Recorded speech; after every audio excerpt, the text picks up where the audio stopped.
Bon, peut-être. Alors, peut-être parce que je vois que tout le monde est là. Bon, mesdames, messieurs, chers amis, nous allons commencer notre séance de ce soir. Au préalable, je voudrais tout de suite vous parler de la prochaine conférence qui aura lieu donc au mois de mars, le 21 mars, à 19 h au même endroit. Mardi 21 mars, oui, c'est ça, oui, c'est l'équinoxe. Et le sujet sera, ça sera plus politique qu'aujourd'hui, ce sera le patriotisme face aux idéologies. C'est-à-dire que la thèse que je défendrai, c'est que le patriotisme n'est pas une idéologie. Enfin, il peut s'intégrer dans une idéologie, mais c'est pas une idéologie. C'est comme le fait d'aimer son père et sa mère. Hein. On ne peut pas appeler ça une idéologie. Donc c'est autre chose. Il faudra essayer de le définir. Et puis donc je verrai les rapports du patriotisme avec différentes idéologies, avec le socialisme, avec le libéralisme, avec les différentes idéologies qui existent aujourd'hui. Donc aujourd'hui on va parler de la souveraineté nationale, patriotisme et souveraineté nationale. Alors après un moment de réflexion, finalement, j'ai choisi de ne pas le traiter, le sujet, de façon juridique, parce que j'aurais pu le traiter de façon juridique, mais ça, vous trouverez des tas d'autres gens qui le feront à ma place.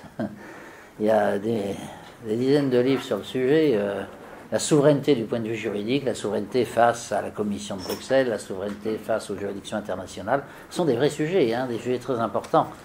Mais je me suis dit, là, je vais faire quelque chose, bon. Si je fais ça, ça fera des doublons avec d'autres personnes, avec d'éminents juristes qui traitent le sujet de façon tout à fait complète et correcte. Et donc, j'ai préféré le traiter, vous verrez, de façon plutôt philosophique, en m'appuyant, comme toujours, sur mon maître Heidegger. Donc, ce sera un peu différent. Alors, je vais commencer par le droit quand même, puisque quand on parle de souveraineté, on ne peut pas l'éviter. Le droit international reconnaît, comme vous le savez, la souveraineté des nations. Mais encore faut-il les conditions pour que cette souveraineté soit authentique, c'est-à-dire ait un sens autre que purement juridique. La souveraineté réelle dépend de facteurs qui ne sont pas exclusivement juridiques. Il y en a un qui vient tout de suite, qui saute aux yeux, c'est la puissance de la nation. Vous ne pouvez pas demander au Luxembourg d'avoir le même degré de souveraineté qu'à la Fédération de Russie, par exemple. Ça, c'est... Donc la puissance de la nation, c'est quelque chose qui n'est pas du tout juridique, mais qui a un impact très réel sur le phénomène de la souveraineté. Bien sûr, la souveraineté juridique est essentielle à la nation, bien sûr, mais il y a d'autres aspects. Alors comme Heidegger le préconise, je reviens à sa méthodologie, parce que je pense qu'elle nous éclaire beaucoup sur ce qui est en train de se passer actuellement. Ce que ne permet pas une analyse juridique. Il faudrait d'abord s'interroger sur l'être de la souveraineté, sur l'essence. Qu'est-ce que c'est que la souveraineté finalement ? La souveraineté, c'est pas simplement le fait d'être juridiquement souverain. La souveraineté constitue un monde, c'est-à-dire une représentation mentale pour les hommes avec 4 pôles. Ce sont les 4 pôles d'Aristote qu'Heidegger a repris à son compte, qui sont le socle, si je puis dire, matériel, les normes, les hommes, et puis la finalité de la société comme nation historique. Bon, pour reclarifier les choses, j'ai déjà fait, mais je crois qu'il vaut mieux que je le refasse pour qu'on comprenne bien, cet être de quelque chose, le mieux c'est de prendre un exemple concret. Alors, Aristote, lui, prend l'exemple d'un temple grec. Qu'est-ce que c'est que l'essence d'un temple grec et quelles sont les raisons qui font qu'un temple grec existe sur Terre ?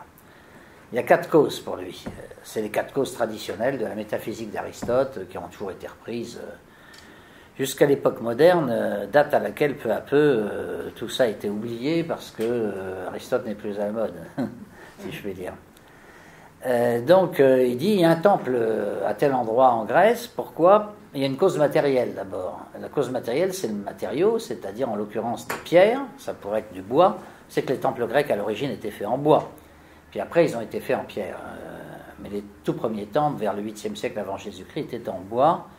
Et d'ailleurs, en fait, ils ressemblaient énormément aux huttes, si je puis dire, en bois des anciens Germains ou des anciens Slaves.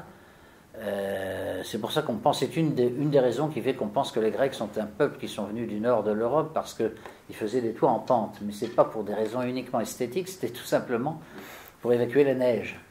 Quand vous avez une masse de neige énorme qui se pose sur votre maison, il vaut mieux avoir un toit en pente, effectivement. Et vous verrez que dans les civilisations méditerranéennes, il y a toujours des terrasses, il n'y a pas de toit en pente. Les toits en pente sont importés. Et les Grecs étaient les seuls, justement, seul peuple méditerranéen, disons, à avoir des toits en pente. Alors donc, cause matérielle du temple, c'est-à-dire du bois ou de la pierre. La cause formelle du temple, c'est le plan de l'architecte. Il faut d'abord qu'il y ait un architecte qui ait l'idée de concevoir le temple, de le mettre en formule mathématique, géométrique, etc. Et puis ensuite, on va bâtir à partir du plan de l'architecte. Ça, c'est la cause formelle. Bon, qui aujourd'hui, la cause que l'on préfère le plus, c'est la cause formelle, c'est ce qui correspond aussi à la cause juridique. Ensuite, il y a la cause efficiente. Alors, la cause efficiente, c'est les hommes qui travaillent sur le chantier, les hommes qui vont construire effectivement le temple. Ça, il n'y a aucun mystère là. Et puis enfin, la cause finale, dans le cas du temple, c'est la religion grecque de l'époque, évidemment, parce que si vous ne croyez pas fermement en Apollon, Jupiter ou Artémis, vous n'allez pas leur construire des temples. Donc, les temples étaient liés, bien sûr, à la religion. Et c'est la maison du Dieu, en réalité. On retrouve cela, d'ailleurs, dans le christianisme. Le christianisme édifie des églises, des cathédrales, qui sont, en quelque sorte, un peu la maison du Dieu sur terre. Donc, s'il n'y avait pas la religion, il n'y aurait pas de temple. Donc, on voit bien que la cause finale, c'est finalement ce qui est le plus important. Mais il faut qu'il y ait les 4 causes. S'il n'y a pas les 4 causes, vous ne pourrez pas avoir de temple. S'il n'y a pas de pierre, s'il n'y a pas d'arbre, vous ne pourrez pas construire votre temple parce qu'il n'y aura pas le matériau. S'il n'y a pas d'homme pour construire, c'est pareil. Donc il faut vraiment qu'il y ait les 4 causes qui soient toujours très unies, mais sachant que la cause finale est probablement la plus importante.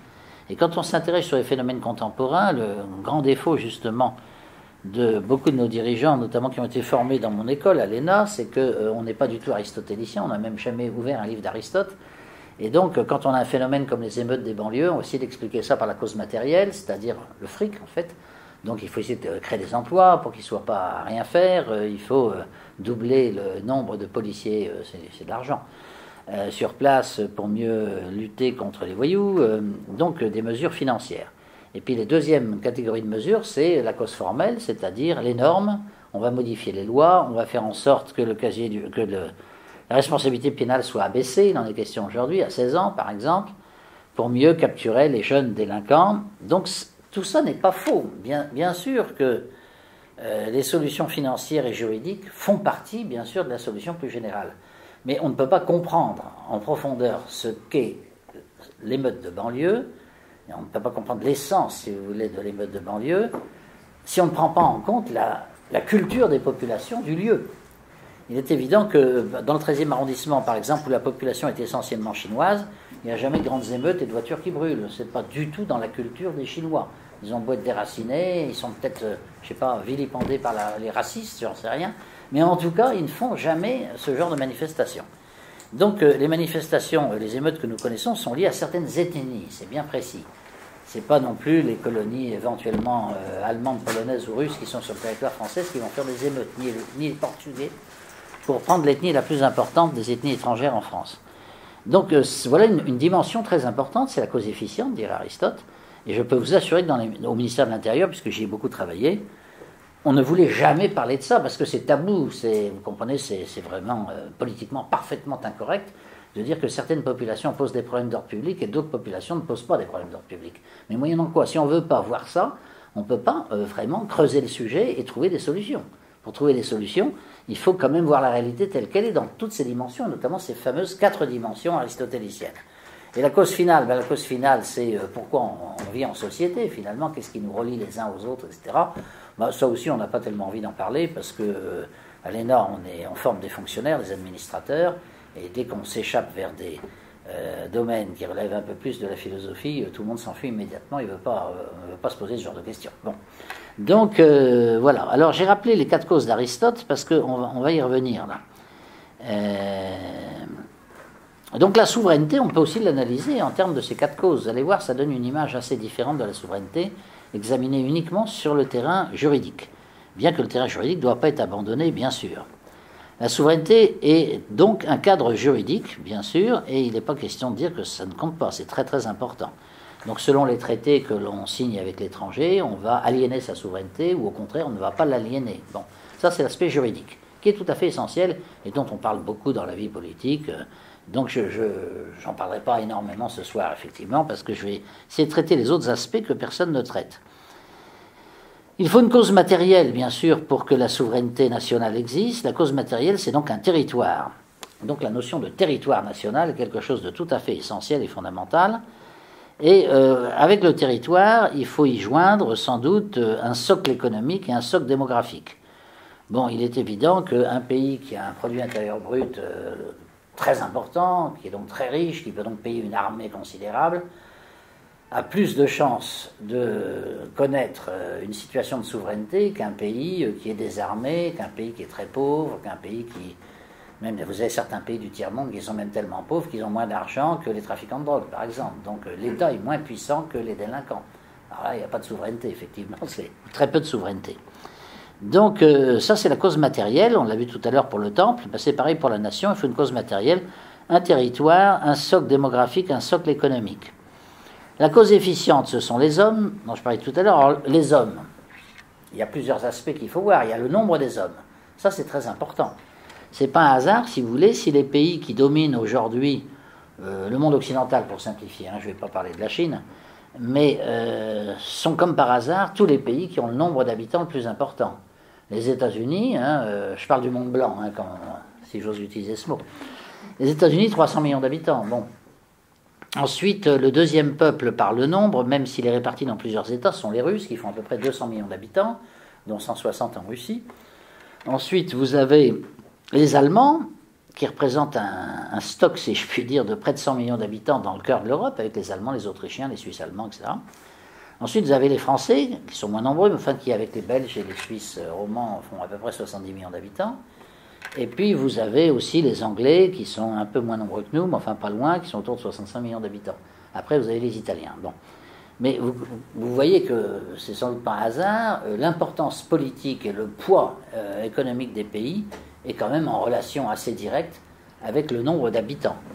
Ce n'est peut-être pas un hasard non plus, même si c'est le résultat surtout d'une situation guerrière, mais cette situation guerrière aussi a été créée par les différences démographiques. Hein. L'Allemagne a été écrasée par l'Union soviétique parce que, enfin, une des raisons, c'est que l'Union soviétique avait beaucoup plus d'habitants, en dehors du fait qu'elle avait un territoire continental et que l'autre avait un petit territoire. Donc on retrouve toujours ces causes matérielles. Ce qu'on peut dire, c'est que donc c'est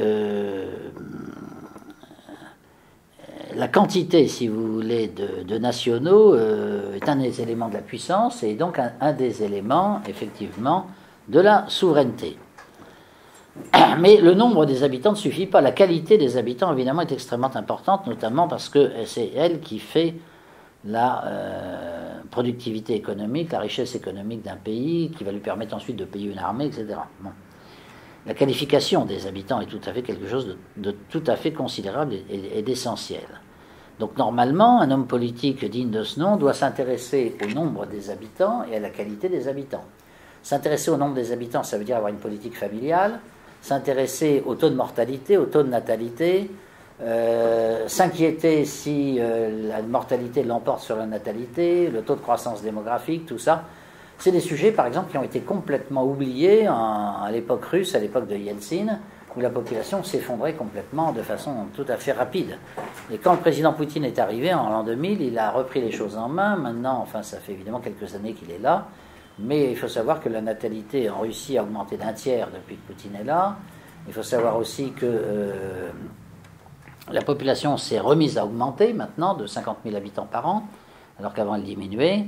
Et tout ça, c'est le résultat quand même d'une volonté politique continue, avec des budgets très importants d'ailleurs, parce que l'aide à la famille est tout à fait considérable quand vous pensez que quand quelqu'un a un enfant en Russie, il reçoit 7 000 euros, enfin l'équivalent de 7 000 euros, bon, avec le niveau de virus, c'est beaucoup.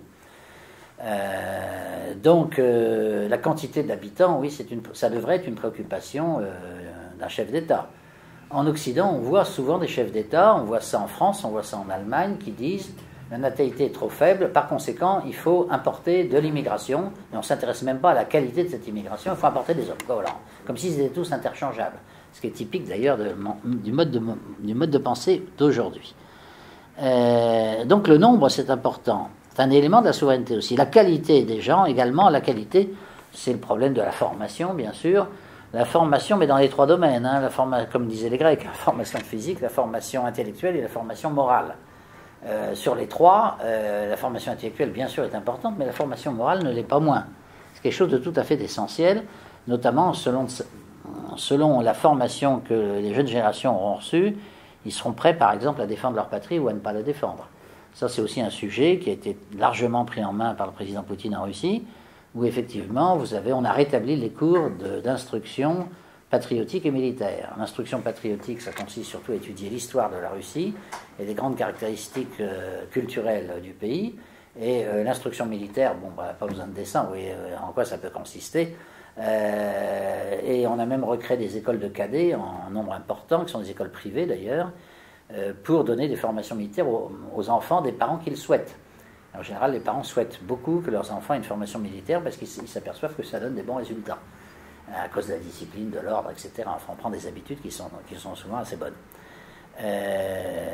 C'est comme ça qu'une journaliste du Monde avait été visiter une école de cadets en Russie, d'ailleurs, et elle se demandait ce que devenaient ces cadets. Alors elle demande au directeur, ils vont tous devenir officiers? Il dit non, une partie, mais les autres, non, ils iront dans le secteur privé, dans d'autres métiers.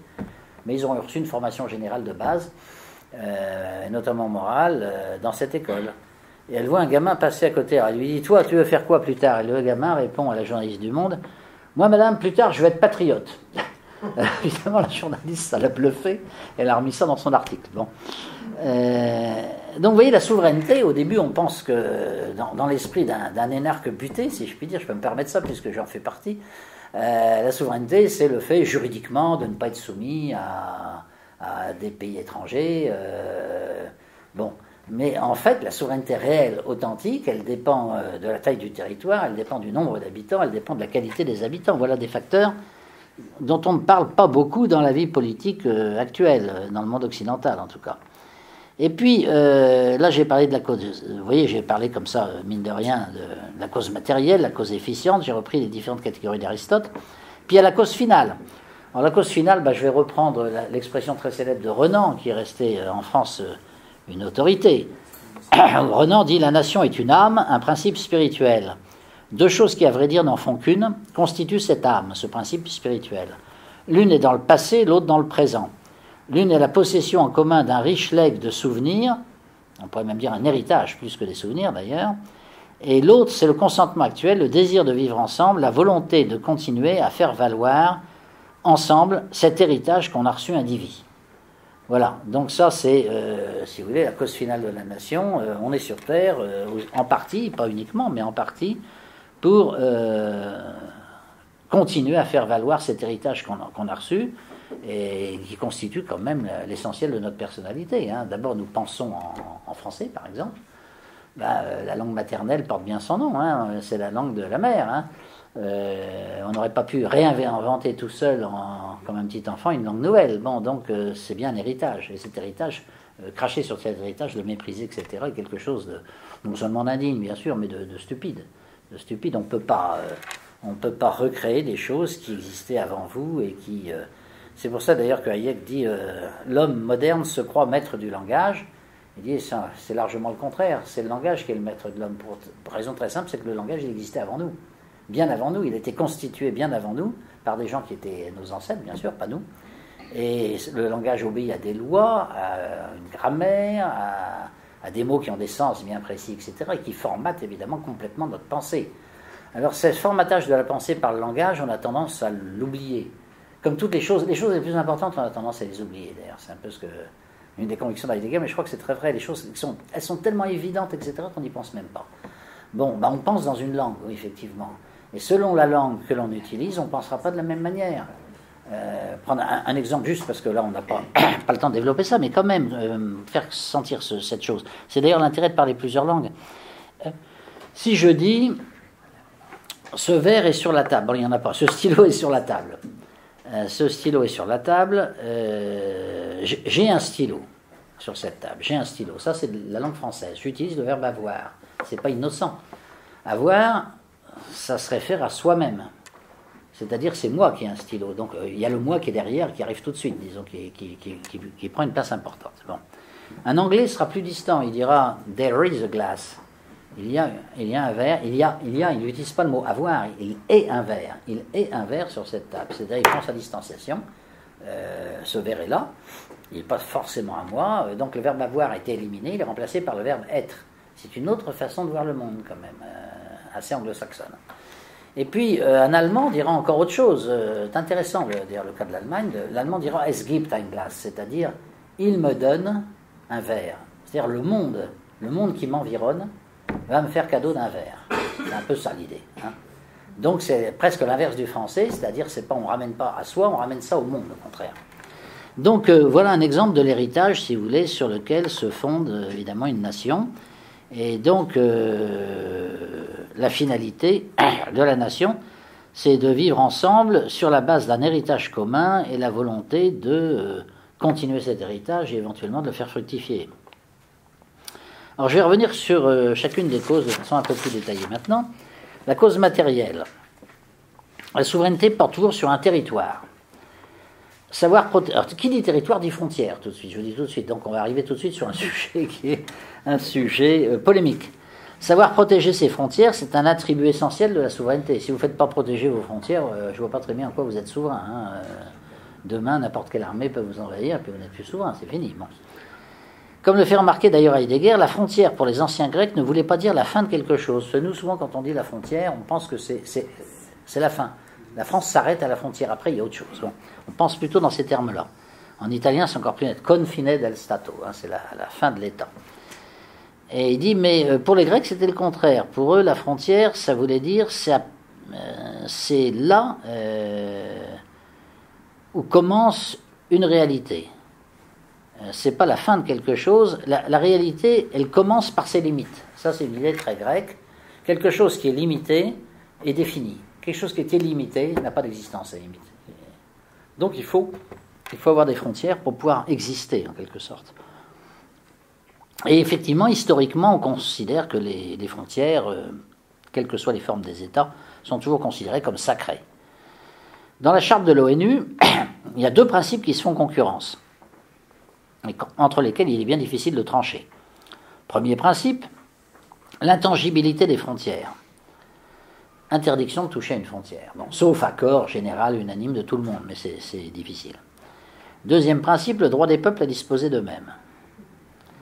Alors, ces deux principes peuvent entrer en collision complète, comme ça a été le cas récemment, si je prends des exemples de l'actualité, c'était le cas pour la Crimée, bien sûr, puisque la population veut être russe, et en même temps, ça provoque un changement de frontière, puisque depuis Khrouchtchev, la Crimée fait partie de l'Ukraine.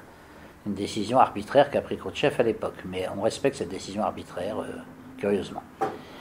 Mayotte, c'est la même chose en France. En fait, le cas de la Crimée, qui crée tellement de difficultés pour la Russie, c'est exactement la même situation qui existe à Mayotte. Il y avait la République des Comores, bon, Mayotte en faisait partie, on fait un référendum d'indépendance de la République des Comores, toutes les îles votent pour l'indépendance, sauf Mayotte qui va rester française.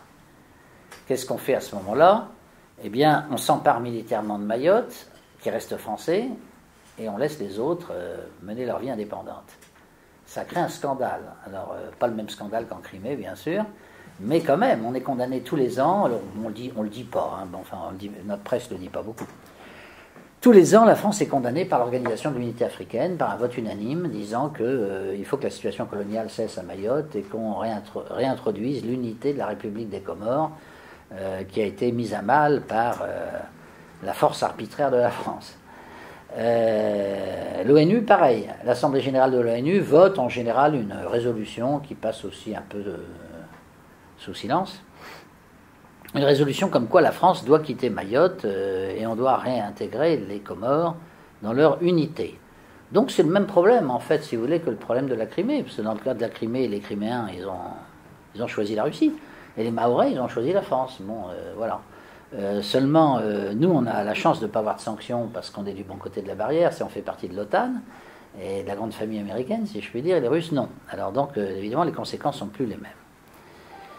Mais ça n'empêche que les frontières initiales ont été modifiées et pas de façon unanime. Hein. Donc on a violé quand même un des deux principes de l'ONU. Mais par contre, pour respecter l'autre principe qui est le droit des peuples à disposer d'eux-mêmes. Mais comme je vous disais, il n'y a aucune autorité qui est en mesure de trancher entre les deux principes. Sinon de façon arbitraire, disons. Pourquoi ces frontières sont-elles considérées comme sacrées de façon historique, traditionnelle et juridique? C'est parce que les frontières délimitent en fait un espace de liberté. Pas de liberté sans paix préalable. Et pas de paix sans protection militaire des frontières. Les anciens Grecs liaient la liberté à la possession des armes. On retrouve cette idée d'ailleurs dans l'ancienne aristocratie d'Ancien Régime. La liberté, l'homme libre, c'est l'homme qui possède une arme. On retrouve cette idée dans les cantons suisses actuels, les cantons les plus anciens, les cantons montagnards. Je suis allé par exemple à l'Assemblée des citoyens qui fonctionne en démocratie directe, l'Assemblée des citoyens en Suisse, à Appenzell, où les citoyens sont armés. Et ils ont une dague ou une épée au côté qui sert de carte électorale. Il n'y a pas besoin de carte électorale. La carte électorale, c'est le poignard que vous avez à vos côtés et que vous mettez devant vous comme ça lorsque vous prenez la parole devant le peuple. C'est cette idée, c'est que le poignard ou l'épée vous donne en réalité votre qualité de citoyen. Et c'est pour ça d'ailleurs qu'en Suisse, le service militaire est un service qui dure toute la vie en fait, parce que les citoyens suisses, de même qui votent toute leur vie, et bien de même ils défendent leur pays toute leur vie. Donc il y a un lien profond, historiquement on constate, entre la notion de démocratie et la notion militaire, si je puis dire. Les démocraties anciennes reposaient essentiellement sur la force des armes partagée par tous les citoyens.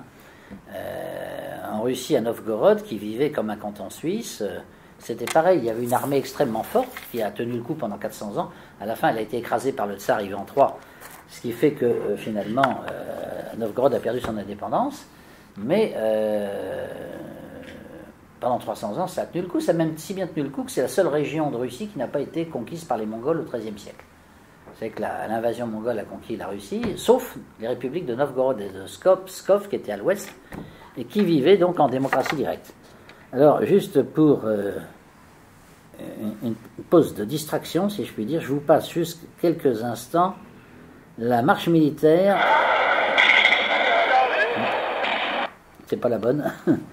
La marche militaire qui est jouée en Suisse avant l'Assemblée des citoyens. C'est-à-dire tous les citoyens vont vers une place centrale, il y a l'armée qui est devant, ensuite il y a les citoyens et les civils, et voilà. C'est une marche militaire lente qui donne le ton, si vous voulez, de l'Assemblée des citoyens. Je ne peux pas vous montrer l'image, malheureusement, parce qu'elle est pittoresque. Ils ont des costumes extraordinaires.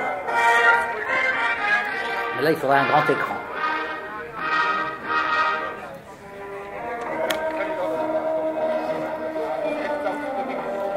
Donc ça, c'est pour bien marquer, si vous voulez, ce lien qu'il y a entre la liberté et l'armée, finalement.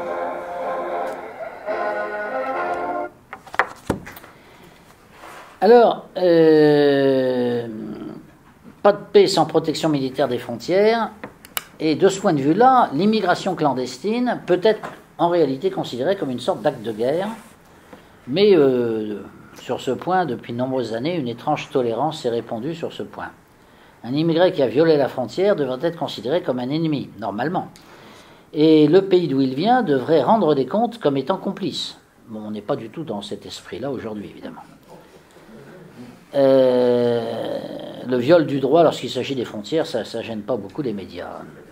Il faut dire que ça ne gêne pas les oligarchies qui gouvernent, parce que les oligarchies, elles n'ont pas beaucoup le sens des frontières, elles sont transnationales généralement. Et comme nous vivons dans des régimes politiques oligarchiques, évidemment, l'importance de la frontière est donc dévalorisée. C'est pour ça qu'un pays, par exemple, qui ne fonctionne pas en oligarchie intégrale comme nous, ils ont aussi une oligarchie. Mais la démocratie a quand même le dernier mot, c'est la Suisse. En Suisse, je peux vous assurer que la frontière, elle est réellement respectée. Et la force armée aussi.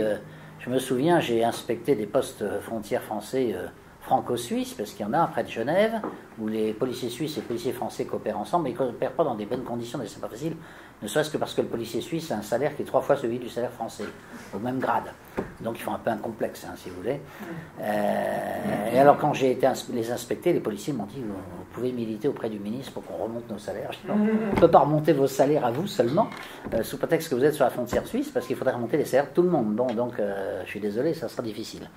Et ils m'ont raconté des histoires pareilles qui cassaient le moral, disons, de nos troupes frontalières, si je puis dire, de la police aux frontières. Juste une histoire au passage. Les bandes de voyous lyonnais, de la banlieue lyonnaise, ont pris l'habitude d'aller à Genève pour attaquer les villas des riches émirs ou les bijouteries. Bon. Et on me racontait que, au moment où je suis passé, peu de temps avant, 2 voyous de Lyon, qui ne s'appelaient pas Alain ou Jacques, se sont attaqués une bijouterie. Manque de peau, il y a la police suisse qui passe à côté. Qu'est-ce qu'ils font les policiers suisses? Tirent sans sommation. Si vous attaquez une bijouterie violemment, de toute façon vous êtes en tort, donc c'est pas la peine de vous faire une sommation, et ils tirent dessus, et ils tuent un des deux. Ils tuent un des 2 voyous, l'autre s'échappe et rentre en France. 8 jours plus tard, il paraît que l'autre, c'était le frère en fait, vient rechercher le corps de son frère, et il vient avec sa mère pour ça, justement, pour faire ça. Qu'est-ce que font la première réaction des autorités suisses? Eh bien, ils appréhendent la mère et le frère et on les met en tôle, comme complices d'un voyou. Bon. Alors après, je pense qu'on a laissé faire quand même l'enterrement, etc. C'est pas ce que je veux dire, mais enfin, ça montre, si vous voulez. Alors les policiers français me disaient, nous, on ferait ça, qu'est-ce que dirait pas la presse? Enfin, c'est impensable, quoi. Et on peut quand même pas dire non plus que la Suisse n'est pas une démocratie, c'est pas un pays libre. Ben, voilà. Donc, le respect des frontières, c'est très important pour la souveraineté, évidemment. Un pays envahi, même si c'est pacifique, envahi par des étrangers pacifiquement, peut-il demeurer souverain? On peut se poser la question. Un pays dont l'économie est dominée par l'étranger est-il encore souverain? On peut se poser aussi cette question. On ne peut pas à la fois être colonisé et souverain. À propos de démographie, d'ailleurs, il y a 2-3 ans, le président Poutine avait dit qu'il était très inquiet pour des pays d'Europe occidentale comme la France, en se demandant s'ils ne finiraient pas par devenir la colonie de leurs anciennes colonies. C'est une phrase qui est restée assez célèbre, d'ailleurs. Alors, si on regarde un peu l'histoire, parce qu'aujourd'hui plus personne ne regarde l'histoire, ou plus beaucoup de gens, et notamment nos hommes politiques qui ont une connaissance de l'histoire absolument calamiteuse, je vous ai peut-être raconté, un jour, c'est une petite confidence, je discutais avec Sarkozy, et je lui dis, la Russie a sauvé l'existence de la France 3 fois. En 1815, au congrès de Vienne, parce que la Russie, le tsar, s'est opposé à ce qu'on découpe la France en rondelles, parce que les Autrichiens, les Prussiens voulaient qu'on fasse 2-3 France, pour que ce soit moins gênant, plutôt d'avoir un gros État dangereux, comme on a découpé l'Allemagne après la guerre. Et le tsar dit jamais, la France doit rester intacte. Bon, donc ça, on le doit quand même au tsar. C'était sans doute son intérêt à lui aussi, parce qu'il se méfiait des puissances centrales, mais enfin quand même. La deuxième fois, c'est en 1914, alors ça, c'est pas moi qui le dis, c'est les généraux Foch et Joffre qui ont dit, s'il n'y avait pas eu l'attaque des armées russes en Prusse orientale, qui a obligé les Allemands à renvoyer plein de régiments du front français vers le front russe, on n'aurait jamais pu tenir le coup au moment de la bataille de la Marne, et les Allemands se seraient emparés de Paris. Et l'état-major russe disait, il ne faut surtout pas y aller parce que nos troupes ne sont pas prêtes. Et à ce moment-là, le tsar a dit, non, on ne peut pas se permettre de laisser Paris capturé par les Allemands. Ça, c'est pas possible. Donc, même si l'armée n'est pas prête, on y va.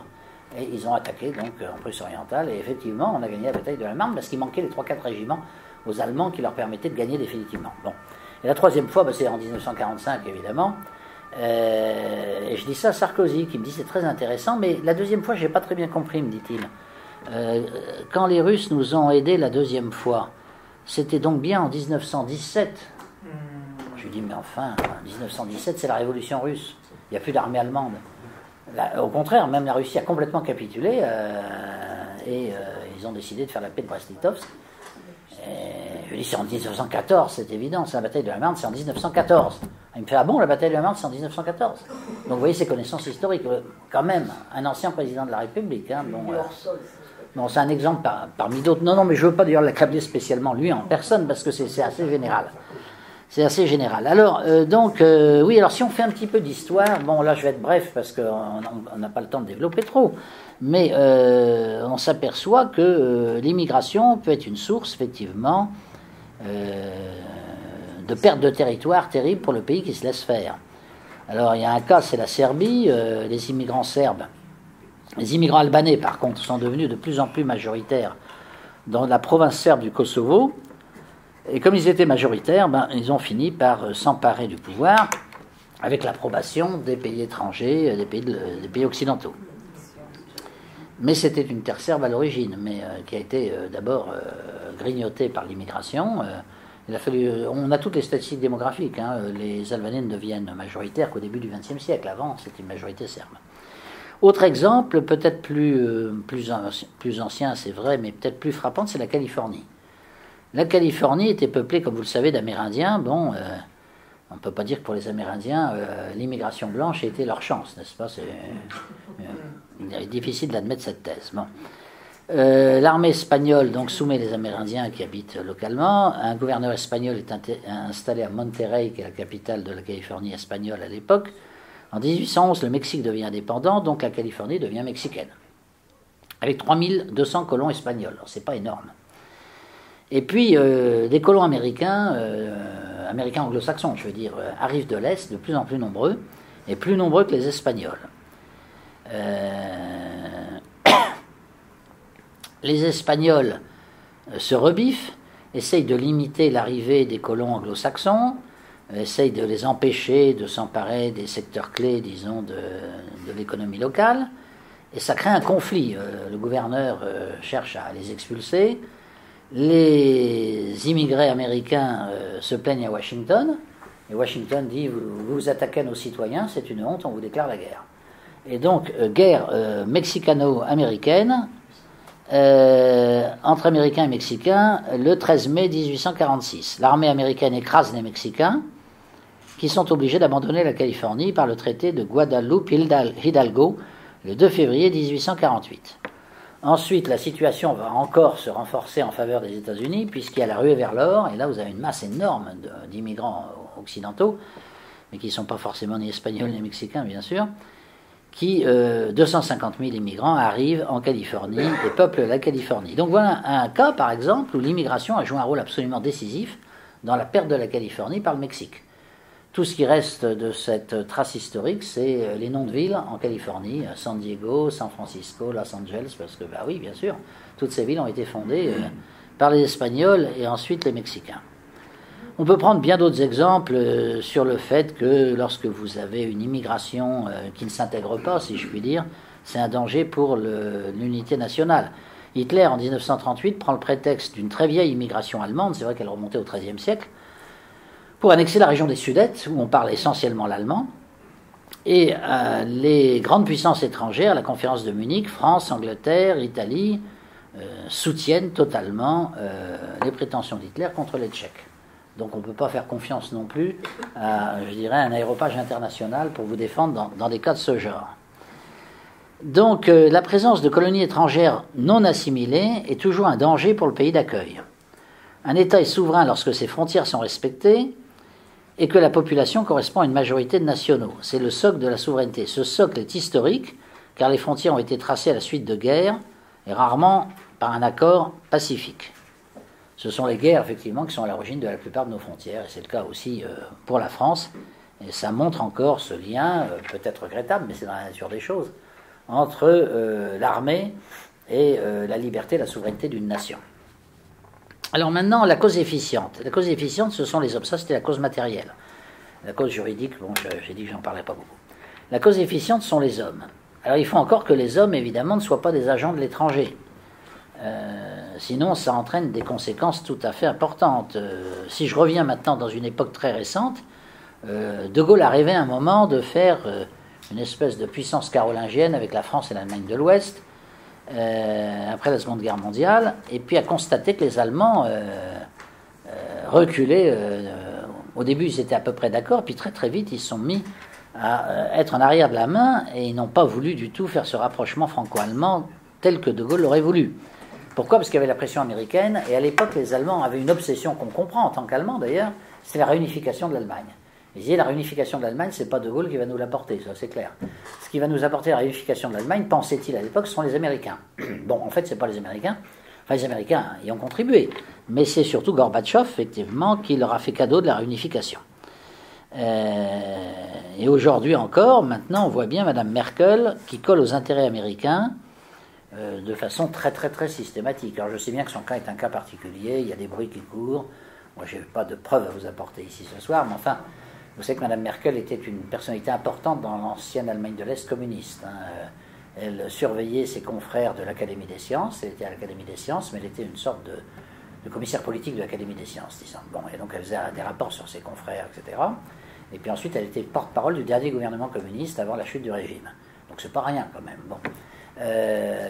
Il se trouve que, paraît-il, les dossiers de la Stasi, donc des services secrets est-allemands, concernant Mme Merkel, sont dans les mains des Américains.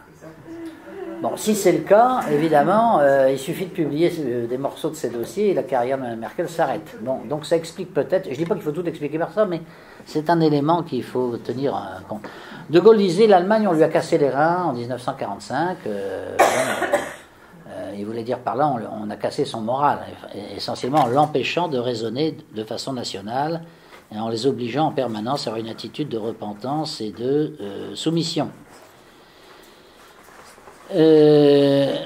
Donc, la cause efficiente, les hommes sont, dans un cas comme celui-là, raisonnés par une puissance étrangère. Quant au peuple, il n'est jamais consulté.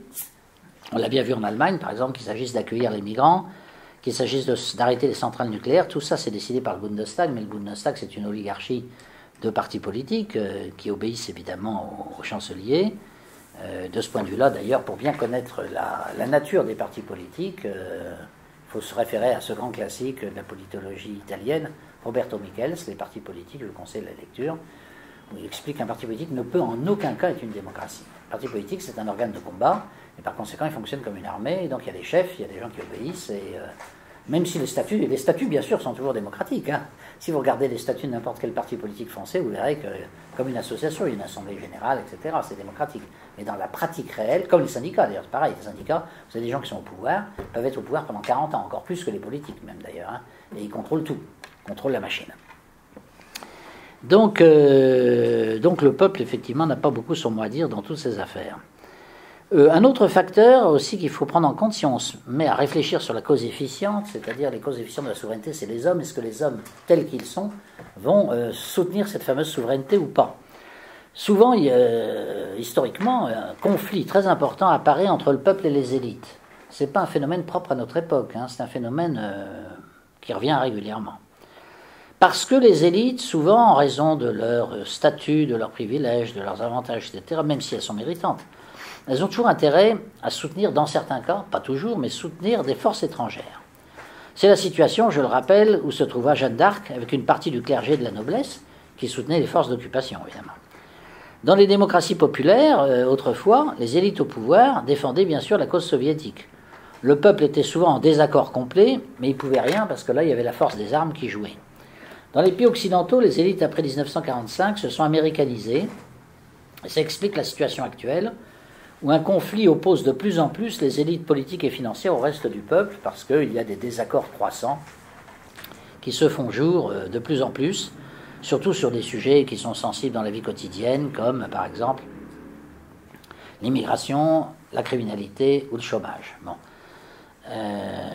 L'opposition donc entre ce qu'on pouvait appeler le parti de l'étranger et celui des patriotes n'est pas une nouveauté. Il existait déjà au temps des cités grecques au IVe siècle avant notre ère. Les philosophes, par exemple, à Athènes, soutenaient très souvent la cause spartiate, pour des raisons idéologiques. Ils préféraient Sparte. Les sophistes, quant à eux, qui étaient d'autres philosophes importants, des intellectuels de l'époque, disons, les sophistes, c'était les Michel Onfray hein, de la Grèce antique, c'était des intellectuels qui se voulaient citoyens du monde. Ils allaient donc jusqu'à récuser le patriotisme, et d'autres groupes philosophiques comme les stoïciens, les cyniques aussi ne voulaient pas entendre parler du patriotisme qui était pourtant vraiment le socle sacré de la mentalité grecque antique. Ils étaient tous patriotes normalement. Aristophane dans les Nuées oppose l'éducation traditionnelle à l'éducation sophiste. La première met l'accent sur les dieux, la deuxième sur les caprices du moi qui deviendront les droits de l'homme par la suite. La première défend une éthique de l'honneur de type patriotique, la seconde place l'argent comme valeur suprême avec les droits de l'individu. La première éducation, l'ancienne, défend la personnalité enracinée dans une culture avec des aspects élitistes. La deuxième, au contraire, défend plutôt l'idée d'une culture très générale ou technique accordée aux masses déracinées et matérialistes. La première éducation défend l'héritage de la pensée classique et poétique. La seconde met l'accent sur le calcul économique et le calcul technique. Les cités grecques antiques, puis Rome d'ailleurs, on peut dire, sont en partie mortes de la victoire de la nouvelle éducation sur l'ancienne. En effet, l'ancienne éducation favorisait la vie, favorisait la famille, favorisait la reproduction, favorisait la capacité à défendre sa famille, sa patrie et ses dieux, alors que la nouvelle éducation, qui appelle essentiellement au calcul des plaisirs et à la libération des instincts, véhicule, sans que les contemporains s'en aperçoivent d'ailleurs, des valeurs de mort, dissolution de la famille, chute de la natalité, incapacité de se défendre face à l'étranger, laisser aller face à l'anarchie des instincts, montée du crime, etc. Quand on relit Aristophane, eh bien, on a l'impression de lire tout à fait ce qui se passe dans la société moderne. La cause finale, maintenant. La cause finale recouvre le domaine du sacré et des grandes finalités de la société. De ce point de vue, la religion et le sentiment patriotique, historiquement, sont souvent allés de pair. À l'époque antique, les deux étaient inséparables. Les Grecs ne pardonnent pas aux Perses d'avoir détruit les temples de leurs dieux, par exemple. Le christianisme, par contre, a instauré une distinction entre la société, si je puis dire politique, civile, et l'Église. Mais l'Église est quand même restée très liée à l'Empire romain, dès lors qu'elle est devenue officielle sous Théodose le Grand. En 380, l'Église devient Église officielle, et elle restera officielle pratiquement jusqu'à la Révolution française dans la plupart des pays d'Europe. Le monde chrétien a mis Dieu au-dessus des hommes, ce qui semble avoir permis à la civilisation de se développer sur la base d'une synthèse culturelle entre l'hellénisme et le christianisme. Ce dernier reprenant d'ailleurs en le transfigurant l'héritage moral de Socrate, de Platon et d'Aristote. Plus tard, à la suite de la sécularisation de l'Occident, le sacré s'est transféré sur d'autres causes, comme la cause révolutionnaire par exemple. La cause révolutionnaire va devenir une mystique quasi religieuse, chez les communistes par exemple, ou chez les jacobins même. Cela a entraîné d'ailleurs des violences extrêmement considérables, des guerres et le totalitarisme. Pas de souveraineté de la cité, écrivait Aristote dans sa Politique, sans véritable citoyen, dont l'âme est attachée au bien commun de la patrie. La souveraineté nationale, si ce n'est pas le cas, va se dissoudre dans l'individualisme. La somme des individus isolés dans leur égoïsme va former une masse, mais ça ne formera pas un peuple. La cause formelle, maintenant, le droit. Elle est devenue envahissante. Et c'est une force qui est devenue tellement importante qu'elle peut conduire même jusqu'à la mort. Quant à la cause formelle, elle accompagne le mouvement d'abandon de la souveraineté à notre époque actuelle. Parce que le droit est toujours l'expression nécessairement de la classe dirigeante. La classe dirigeante aujourd'hui est une classe atlantique, qui donc n'a pas intérêt à insister sur la souveraineté de chaque nation. Et donc, dans l'esprit du monde occidental, effectivement, on a tendance à vouloir sacrifier cette souveraineté nationale considérée comme un legs du passé à des organisations internationales, dont l'Union européenne, dont le principal défaut est justement d'être dirigée par une commission de hauts fonctionnaires qui n'ont aucun compte à rendre à aucune nation. Et ça a été voulu comme ça, après la guerre, ça a été voulu de façon expressive. On voulait qu'il y ait un pouvoir qui ne dépende pas des peuples. Donc ce qui est anormal dans l'Union européenne, c'est la Commission en fait. La Commission devrait être supprimée, parce que dans toutes les démocraties, il y a un gouvernement et un Parlement. Le Parlement contrôle le gouvernement, chacun a son rôle. Le Parlement vote les lois, d'accord, mais il n'y a pas une commission de hauts fonctionnaires qui en fait domine tout le monde. Moi j'étais 10 ans député européen, je peux vous assurer que le vrai pouvoir il était à la Commission. Il n'est pas au Parlement européen, et il n'est même pas vraiment au Conseil des ministres. C'est la Commission qui a les services, qui prépare les textes, qui exécute les textes. Et c'est elle le lieu de la souveraineté européenne qui n'a rien à voir avec la volonté des populations. Mais maintenant, semble arriver une période où c'est un peu la vengeance des peuples contre cette autorité bureaucratique centralisée. On le voit avec, bien sûr, les différents référendums anti-européens qui ont pu avoir lieu, avec le Brexit. Et donc il y a une révolte à l'égard de ce système. Mais la révolte n'est que partielle pour l'instant, parce que dans le domaine militaire, par exemple, nos armées sont complètement asservies à l'OTAN, mais il n'y a pas de véritable révolte. Il y a eu une révolte à l'époque de De Gaulle, mais ça c'est vieux. On accepte cette situation-là. On pouvait l'accepter à l'époque soviétique, on peut comprendre, parce qu'il y avait une grande menace à l'Est, Mais depuis que la menace a disparu, on fait semblant de croire que la Nouvelle-Russie, c'est aussi dangereux que l'Union soviétique, ce qui est faux, évidemment. Le but étant de maintenir l'OTAN, parce que l'OTAN, c'est dirigé entièrement par des généraux américains. Et ils ne veulent pas abandonner ce pouvoir. Et quant au pouvoir judiciaire, on s'est même défait d'une partie du pouvoir judiciaire, qui est pourtant particulièrement liée à la souveraineté, puisque normalement les tribunaux jugent au nom du peuple français. C'est ce qui est marqué sur toutes les formules juridiques. Judiciaire. Aujourd'hui, la Cour européenne des droits de l'homme peut casser des jugements nationaux. Et elle le fait souvent dans des conditions qui sont parfois aberrantes, même surréalistes. Je vous citerai juste ce cas surréaliste, mais qui est réel, qui date d'il y a 1 an, je crois. C'est, vous avez des pirates dans la zone de la Somalie. Ces pirates sont attaquent plutôt des bateaux, des cargos, des bateaux comme ça, des bateaux civils. On est obligé de mettre des bateaux de guerre pour les protéger. Je dois dire d'ailleurs en passant qu'il y a une seule catégorie de bateaux qui n'est jamais attaquée par les pirates, comme par hasard, ce sont les bateaux russes. Pourquoi ? Parce qu'il y a maintenant quelques années, les pirates sont attaqués à un bateau russe, comme ils s'attaquent à tous les bateaux qui arrivent, je ne sais pas, un pétrolier russe, ils ont attaqué un pétrolier russe, un truc comme ça. Et les Russes ont répliqué en tirant sur les pirates, en les tuant tous, en coulant leurs bateaux de façon définitive et sans qu'il y ait la moindre négociation. Alors ça se sait après. Tout le long de la côte africaine, on s'est dit, oh attention, les Russes, ils vous tirent dessus, ils vous tuent tous. Alors il y a dû y avoir 2-3 incidents comme ça, et puis depuis, on n'attaque plus jamais les bateaux russes. Mais on attaque les bateaux français. Alors les bateaux français sont protégés par la Marine nationale. Et donc récemment, la Marine nationale s'est emparée d'un bateau de pirates, comme ça, qui avait l'intention de s'emparer d'un cargo, de capturer l'équipage, voire de le tuer, et puis de s'emparer de la cargaison, bien sûr. Et donc on a mis tous ces pirates au fer en attendant que le bateau de guerre rentre en France pour pouvoir les juger. Et là, arrivé en France, les avocats de ces pirates ont dit « mais vous avez violé une des conventions de la Charte européenne des droits de l'homme et la Cour européenne des droits de l'homme a fait remarquer qu'il est écrit dans cette charte que lorsque la police arrête quelqu'un dans la rue, elle a 48 heures pour le soumettre à un juge, pour le présenter devant un juge, disons. Et là, on ne les a pas soumis devant des juges dans les 48 heures, puisqu'on était en mer. Alors évidemment, je ne vois pas très bien comment un bateau de guerre peut, les gens qu'il a arrêtés, comment il peut les transmettre à un juge, sinon il faudrait envoyer des juges par hélicoptère pour qu'ils puissent exercer leur métier sur le bateau de guerre. Bon, mais là, il y a aussi violation de la séparation des pouvoirs, parce que si les juges maintenant rendent la justice sur un bateau de guerre, d'ailleurs on pourrait dire que les juges ne sont pas indépendants, puisqu'ils sont sur un bateau militaire. Donc, enfin, résultat, c'est impossible. Bon, alors le résultat, c'est que ces braves pirates...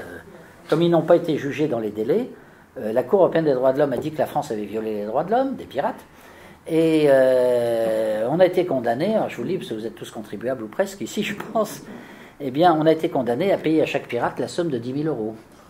Alors ce sont des pirates, donc des criminels, donc vous voyez, voilà un exemple. Bon, je ne dis pas que tous les jugements sont comme ça, mais enfin, voilà un arrêt de la Cour européenne des droits de l'homme qui évidemment peut susciter des interrogations, sinon même une grande irritation. Alors les droits de l'homme, n'est-ce pas, c'est cette religion nouvelle qui sert en fait à limiter la souveraineté nationale. La Cour européenne des droits de l'homme s'oppose aussi à toutes sortes de mesures que prennent les gouvernements français, qui sont pourtant timides en la matière, pour renvoyer notamment les immigrés illégaux chez eux. Ils trouvent toujours des tas de prétextes, de procédures pour qu'on laisse les gens en France. Alors, cette Cour européenne ne rend compte devant aucun peuple, évidemment. Elle rend compte devant des principes abstraits qu'elle a définis elle-même et qu'elle interprète elle-même. Donc, en fait, on a affaire à une juridiction, c'est vrai, mais une juridiction qui est typiquement de type oligarchique, qui sert des intérêts oligarchiques et qui n'a rien à voir avec une démocratie quelconque. Donc, la configuration du monde de l'être, comme dit Heidegger, est composée de 4 pôles qui ont chacun 2 domaines concurrents. Il y a, au niveau de la cause matérielle, il y a le domaine de la famille et de l'éducation, et il y a le domaine de l'économie et de la technique, qui sont en contradiction l'un avec l'autre.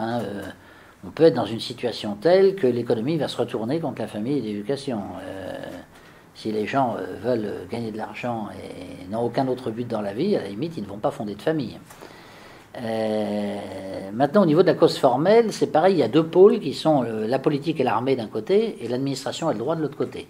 Et aujourd'hui, le pôle juridique l'emporte complètement sur le pôle militaro-politique. Il n'est pas certain que ce soit quelque chose de sain non plus. Dans le domaine culturel, il y a les sciences et les arts. Eh bien, les sciences se portent bien, mais les arts se portent beaucoup moins bien, je dirais.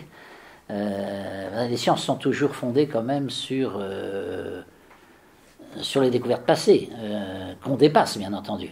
Mais tandis que dans les arts, on a assisté depuis les années 1900, 1920, 1930 à une volonté de détruire tout ce qui était l'héritage passé pour créer de l'art ex nihilo, avec les résultats que l'on connaît. Bon. Et puis enfin, le quatrième pôle, c'est le pôle de la morale et de la spiritualité. Alors c'est pareil, la spiritualité a disparu, n'intéresse plus personne, et la morale, il y a une espèce de morale abstraite qui s'impose et qui est interprétée justement par les médias ou par les juges, qui sont des oligarchies. Donc, on est dans une situation, effectivement, où il y a des déséquilibres qui sont très profonds. Donc, dans cette situation-là, la souveraineté nationale est battue en brèche, et tout ça est renforcé par le rôle des empires contemporains. Il y a toujours eu des empires à toutes les époques, bien sûr. Depuis la chute de l'Union soviétique, il n'y a plus qu'un seul empire, celui des États-Unis, qui impose un vrai racket sur nos entreprises, voire les amendes gigantesques qui ont été imposées au Crédit Lyonnais, à des banques, etc. Voire le contrôle militaire, grâce à l'OTAN. Les États-Unis interviennent dans la vie politique et médiatique des États de façon plus ou moins sournoise. Ils ont le culot de dire maintenant que c'est les Russes qui font des élections en Occident, mais enfin, eux, ils ont fait des élections dans beaucoup de pays depuis des années, et tout le monde, personne ne disait rien. Bon. Les Américains donc tissent des réseaux d'hommes liches dans les partis politiques et veulent imposer une sorte de nouvelle religion qui est la religion des droits de l'homme. Madame Clinton, dans son livre Le temps des décisions, est très révélatrice de cette façon de voir les choses. Elle réclame par exemple de supprimer toute aide alimentaire aux pays pauvres qui n'inscrivent pas dans leur constitution les droits des homosexuels. C'est quand même assez extraordinaire. Donc on va laisser les gens crever de faim s'ils ne respectent pas les principes, n'est-ce pas, considérés comme divins, qui sont affirmés par une caste d'intellectuels américains. Cette dernière problématique qui consiste toujours à protéger des catégories sociales, qui finit par détruire le droit finalement, m'a été exposée un jour de façon très claire par le professeur Milton Friedman, que j'ai eu la chance de rencontrer à San Francisco. Vous savez, le prix Nobel d'économie. On me présente au professeur Friedman, qui me dit « Vous êtes français, mon pauvre ami ». Alors je lui réponds « Ah, vous dites ça à cause de notre économie socialiste, probablement, qui est très étatisée, avec un droit du travail rigide, ce qui crée du chômage, et puis des impôts et des charges très élevées qui freinent la croissance. » Il me dit « Non, bien sûr, vous avez des handicaps. Mais vous pourrez les réformer avec votre génie français. Je suis sûr que très vite, vous arriverez à vous débarrasser de ces fardeaux. Regardez Madame Thatcher, dit-il, en très peu de temps, elle a désétatisé l'économie anglaise et recréé les conditions de la prospérité. Mais votre cas me paraît beaucoup plus grave et beaucoup plus préoccupant. Je dis, ah bon, mais pourquoi? Vous savez, me dit Milton Friedman, je suis juif. C'est pour cette raison que ma famille est partie aux USA et a quitté l'Allemagne d'avant la guerre. Mais je suis totalement hostile à ce qu'on donne des privilèges légaux en faveur des juifs pour les protéger. C'est de l'arbitraire. Ça peut se retourner d'ailleurs un jour contre eux si la situation politique change. Dans un pays libre, me dit-il, dans un pays libre, on a le droit de ne pas aimer les juifs. On a aussi le droit de ne pas aimer les chrétiens, de ne pas aimer les athées, de ne pas aimer les musulmans ou de ne pas aimer les noirs. Ça fait partie des libertés. Par contre, il y a un code pénal qui est valable pour tout le monde. Il n'y a pas besoin d'avoir des lois par catégorie. Il y a un code pénal qui s'applique absolument à tous, qui interdit les attaques physiques contre une personne, que ce soit pour un motif ethnique ou un autre motif. Le code pénal universel suffit amplement. On n'a pas besoin de loi de protection spécifique pour telle race, telle religion ou bien pour les homosexuels. Si on crée ces privilèges juridiques, c'est totalement contraire à l'égalité devant la loi, et l'égalité devant la loi est quelque chose qu'on ne peut pas séparer des libertés. Donc vous mettez en cause les libertés en France avec vos lois spécifiques de façon extrêmement grave. Et ça, c'est une source de dictature absolument insupportable. Alors je lui dis, mais dites donc, professeur, pourquoi vous ne venez pas dire ça à la télévision française? Ça pourrait être intéressant. Ah non, me dit-il, non. J'aime trop la France, son style de vie, la gastronomie française, et si je dis des choses pareilles à votre télévision, je ne pourrais plus jamais revenir chez vous. Donc, vous voyez la confiance qu'il avait dans nos systèmes médiatiques. Alors, comment sortir de cette situation, effectivement, où la souveraineté est battue en brèche à tous les niveaux, si je puis dire, en politique intérieure comme en politique extérieure. Il faut des hommes politiques qui s'appuient sur un électorat important, mais c'est ce qui est en train d'arriver avec la montée de ce qu'on appelle aujourd'hui le courant populiste en Occident. Sur le plan politique, en effet, la polarisation se fait de moins en moins sur l'opposition classique entre la gauche et la droite que sur l'opposition entre un peuple qui se veut patriote ou enraciné et des oligarques qui, eux, sont mondialistes. Deux conceptions du monde qui ne sont pas formulées de façon explicite d'ailleurs s'affrontent. La conception utilitariste, matérialiste, mondialiste domine aujourd'hui les États d'Occident qui se disent démocratiques, mais qui en réalité sont oligarchiques. L'oligarchie, en effet, est hostile aux souverainetés nationales. Elle repose, comme justification finale, sur la religion des droits de l'homme, qui est en fait une arme de destruction idéologique massive contre les valeurs traditionnelles chrétiennes et nationales. Et on utilise couramment les droits de l'homme dans ce but-là. Je pourrais rappeler une autre jurisprudence de la Cour européenne des droits de l'homme, d'ailleurs, un arrêt italien, où une femme s'était plainte qu'il y avait des crucifix dans les salles de classe des écoles publiques en Italie, où il y avait son fils. Et dans un premier jugement, la Cour européenne des droits de l'homme a dit qu'effectivement la présence des crucifix était une discrimination insupportable pour tous ceux qui n'étaient pas chrétiens, et a réclamé donc que l'État italien enlève les crucifix des murs des écoles. Et alors là, ça a été une révolte populaire générale, mais une révolte qui prenait une tournure assez violente. L'État italien a pris peur, a fait valoir devant la Cour européenne des droits de l'homme qu'il ne pouvait absolument pas appliquer cet arrêt, ça provoquerait des émeutes, et il a fait appel. Alors c'est assez curieux d'ailleurs, parce qu'il a fait appel et il y a d'autres pays qui ont soutenu l'Italie dans cet appel, qui se sont mis partie civile à côté des Italiens contre l'arrêt de la Cour européenne des droits de l'homme. Et ces pays sont tous des pays de l'Est. C'est la Pologne, la Slovaquie, la Croatie. Il n'y a pas un pays occidental qui a soutenu l'Italie. Et alors, finalement, 2 ans plus tard, la Cour européenne des droits de l'homme présente un nouvel arrêt en disant on s'est complètement trompé en première instance. Effectivement, en y réfléchissant bien, la présence d'un crucifix est un trait culturel de l'Italie. Ça n'implique pas la foi dans une religion particulière. Et donc, il n'y a aucune discrimination. Et donc, on peut maintenir ces crucifix. Donc, finalement, la Cour européenne des droits de l'homme a reculé. Mais vous voyez le mécanisme. C'est-à-dire que la même Cour est capable de dire quelque chose et 2 ans après, exactement le contraire. Et elle est souveraine. Donc c'est l'arbitraire le plus total, quoi. Vous avez quelques juges, votre liberté dépend de quelques juges, et puis des réactions éventuellement vives de la population qui peuvent exister ou qui peuvent ne pas exister. Drôle de situation. Donc la cause matérielle du système oligarchique, c'est le calcul technique et économique qui s'oppose à tout ce qui n'est pas utilitaire, et notamment à tout ce qui est lié à des traditions liées à l'affectivité au cœur de l'homme. La cause formelle, le droit, est une arme essentielle de l'oligarchie pour faire régner le relativisme et le règne de l'argent. Ce règne veut dominer tous les obstacles, dont celui de la souveraineté des nations. Le droit, en effet, peut être la meilleure comme la pire des choses, selon le but recherché. Cicéron disait « summum ius, summa injuria », le droit poussé à l'extrême peut engendrer les injustices les plus graves.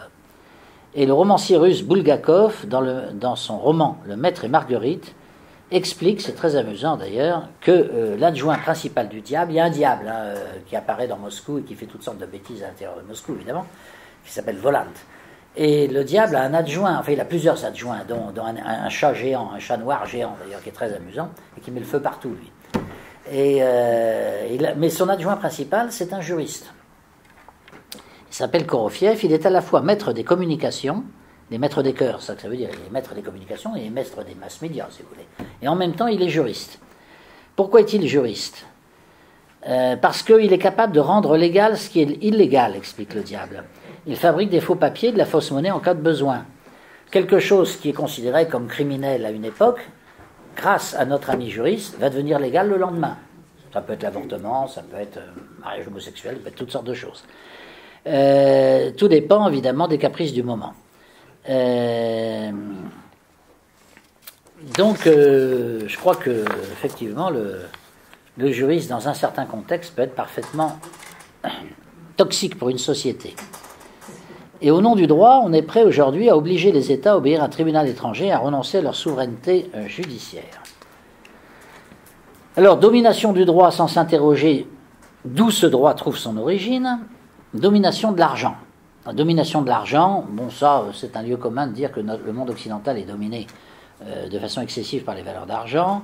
C'est aussi une des critiques que nous font nos amis russes, d'ailleurs, quand on va les voir, parce qu'ils ont connu ça à l'époque de Yeltsin, où il y avait des milliardaires gangsters, il faut bien dire, parce qu'ils étaient pratiquement tous gangsters, qui tenaient tout.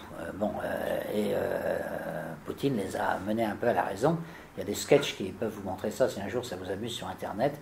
On voit Poutine, par exemple, qui est mis face à des industriels qui veulent fermer une société, alors que cette société fait des profits énormes, mais ils veulent comprimer les effectifs pour faire des profits encore plus grands. Mais dans ce cas-là, ils vont mettre des gens, évidemment, à la rue. Et donc, le président de la Russie a été alerté, il arrive sur place, et il fait un protocole d'accord demandant à ces industriels de garder le personnel, au fond, et de ne pas le réduire, puisque les résultats financiers sont bons. Et donc, il fait signer les industriels qui sont autour de lui, qui font tous des mines d'enterrement, sauf un qui ne signe pas. Et Poutine dit alors, tout le monde a signé Vous, alors, je ne sais plus comment il s'appelle, Alexandrov, vous n'avez pas signé. Hein. Vous n'avez pas signé. Alors, je vous passe les papiers. Maintenant, allez, signez-les. Alors, les papiers arrivent. Le type commence à les signer en prenant un air vraiment de chien battu. Et Poutine le regarde signer. Et le type repose le stylo. Et Poutine lui dit rendez-moi mon stylo. Rendez-moi immédiatement mon stylo. Voilà, ça fait rigoler tout le monde, évidemment. Bon. Donc ils ont connu cette période, je veux dire. Et pour eux, le monde occidental, c'est un petit peu ça, c'est-à-dire que le veau d'or est toujours debout, comme dit la chanson de Méphistophélès dans Le Faust de Gounod. Vous connaissez ce célèbre opéra français. Les paroles sont très, très révélatrices de des choses que l'on voit aujourd'hui. Le veau d'or est toujours debout, on encense sa puissance d'un bout du monde à l'autre bout. Pour fêter l'infâme idole, rois et peuples confondus, au bruit sombre des écus danse une ronde folle autour de son piédestal, et Satan conduit le bal. Deuxième strophe, le veau d'or est vainqueur des dieux. Dans la gloire dérisoire, le monstre abject insulte les cieux. Il contemple au rage étrange à ses pieds le genre humain, se ruant, le fer en main, dans le sang et dans la fange, où brille l'ardent métal, et Satan conduit le bal. Moi qui étais longtemps au ministère de l'Intérieur, je suis obligé d'avouer que 80% à 90% des crimes sont ce qu'on appelle en langage policier des crimes crapuleux, c'est-à-dire pour de l'argent. Il y a des crimes évidemment qui n'ont rien à voir avec l'argent, hein, des crimes passionnels par exemple, mais enfin ça représente une toute petite minorité. Et le gros des crimes quand même, trafic de drogue, bon c'est quand même pas rien, bon, c'est une industrie, je dirais, une industrie criminelle. Bon, elle est fondée sur l'argent, l'amour de l'argent sans aucune autre considération, bien sûr, il ne s'agit pas de dire que l'argent ne sert à rien ou qu'il faut le supprimer, hein, ça c'était l'erreur des communistes justement. Mais le fait que l'argent finisse par dominer tout le système des valeurs, ça pose un problème, et ça pose notamment le problème de la criminalité, qui a quand même quadruplé depuis mai 68 en France. Il y avait 1 500 000 crimes et délits en France en 1968, il y en a 4 500 000 aujourd'hui. Bon, donc on ne peut pas dire que le problème n'existe pas. Hein, Alors, si ça vous amuse d'ailleurs... je vais vous passer là juste la partie musicale, parce que, encore une fois, je ne peux pas vous montrer évidemment l'image, mais vous avez sur Internet, vous avez un très grand chanteur, maintenant il a perdu son époque, mais il est dépassé par son époque, mais qui chante l'air de Méphistophélès de Gounod. Voilà.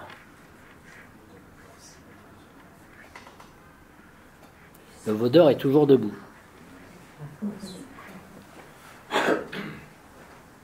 Alors, Boris Christophe, voilà. Très connu. Ceux qui aiment la musique lyrique apprécieront.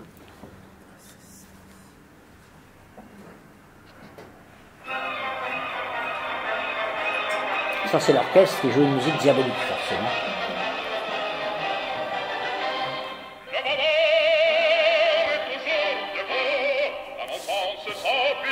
On encense sa puissance d'un bout du monde à l'autre bout. On encense sa puissance d'un bout du monde à l'autre bout. Pour fêter l'infamie dans le roi, ces peuples confondus, au bruit sombre des écus, dansait une ronde folle autour de son piédestal.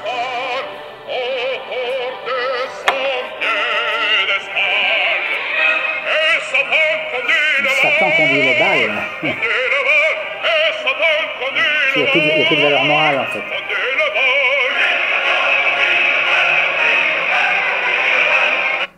Et alors là, bon, je ne sais pas si vous pourrez le voir parce que l'écran est tout petit, il se met à sourire, Satan évidemment, il sourit parce qu'il est content de voir tous les hommes qui obéissent à ses valeurs, et il a le sourire de Macron. Je vous jure. Regardez sur internet, YouTube, Boris Christophe, il prend exactement le sourire qu'a Macron. C'est pur hasard probablement. Enfin, on parle souvent, vous savez, les moines parlent souvent du sourire du diable.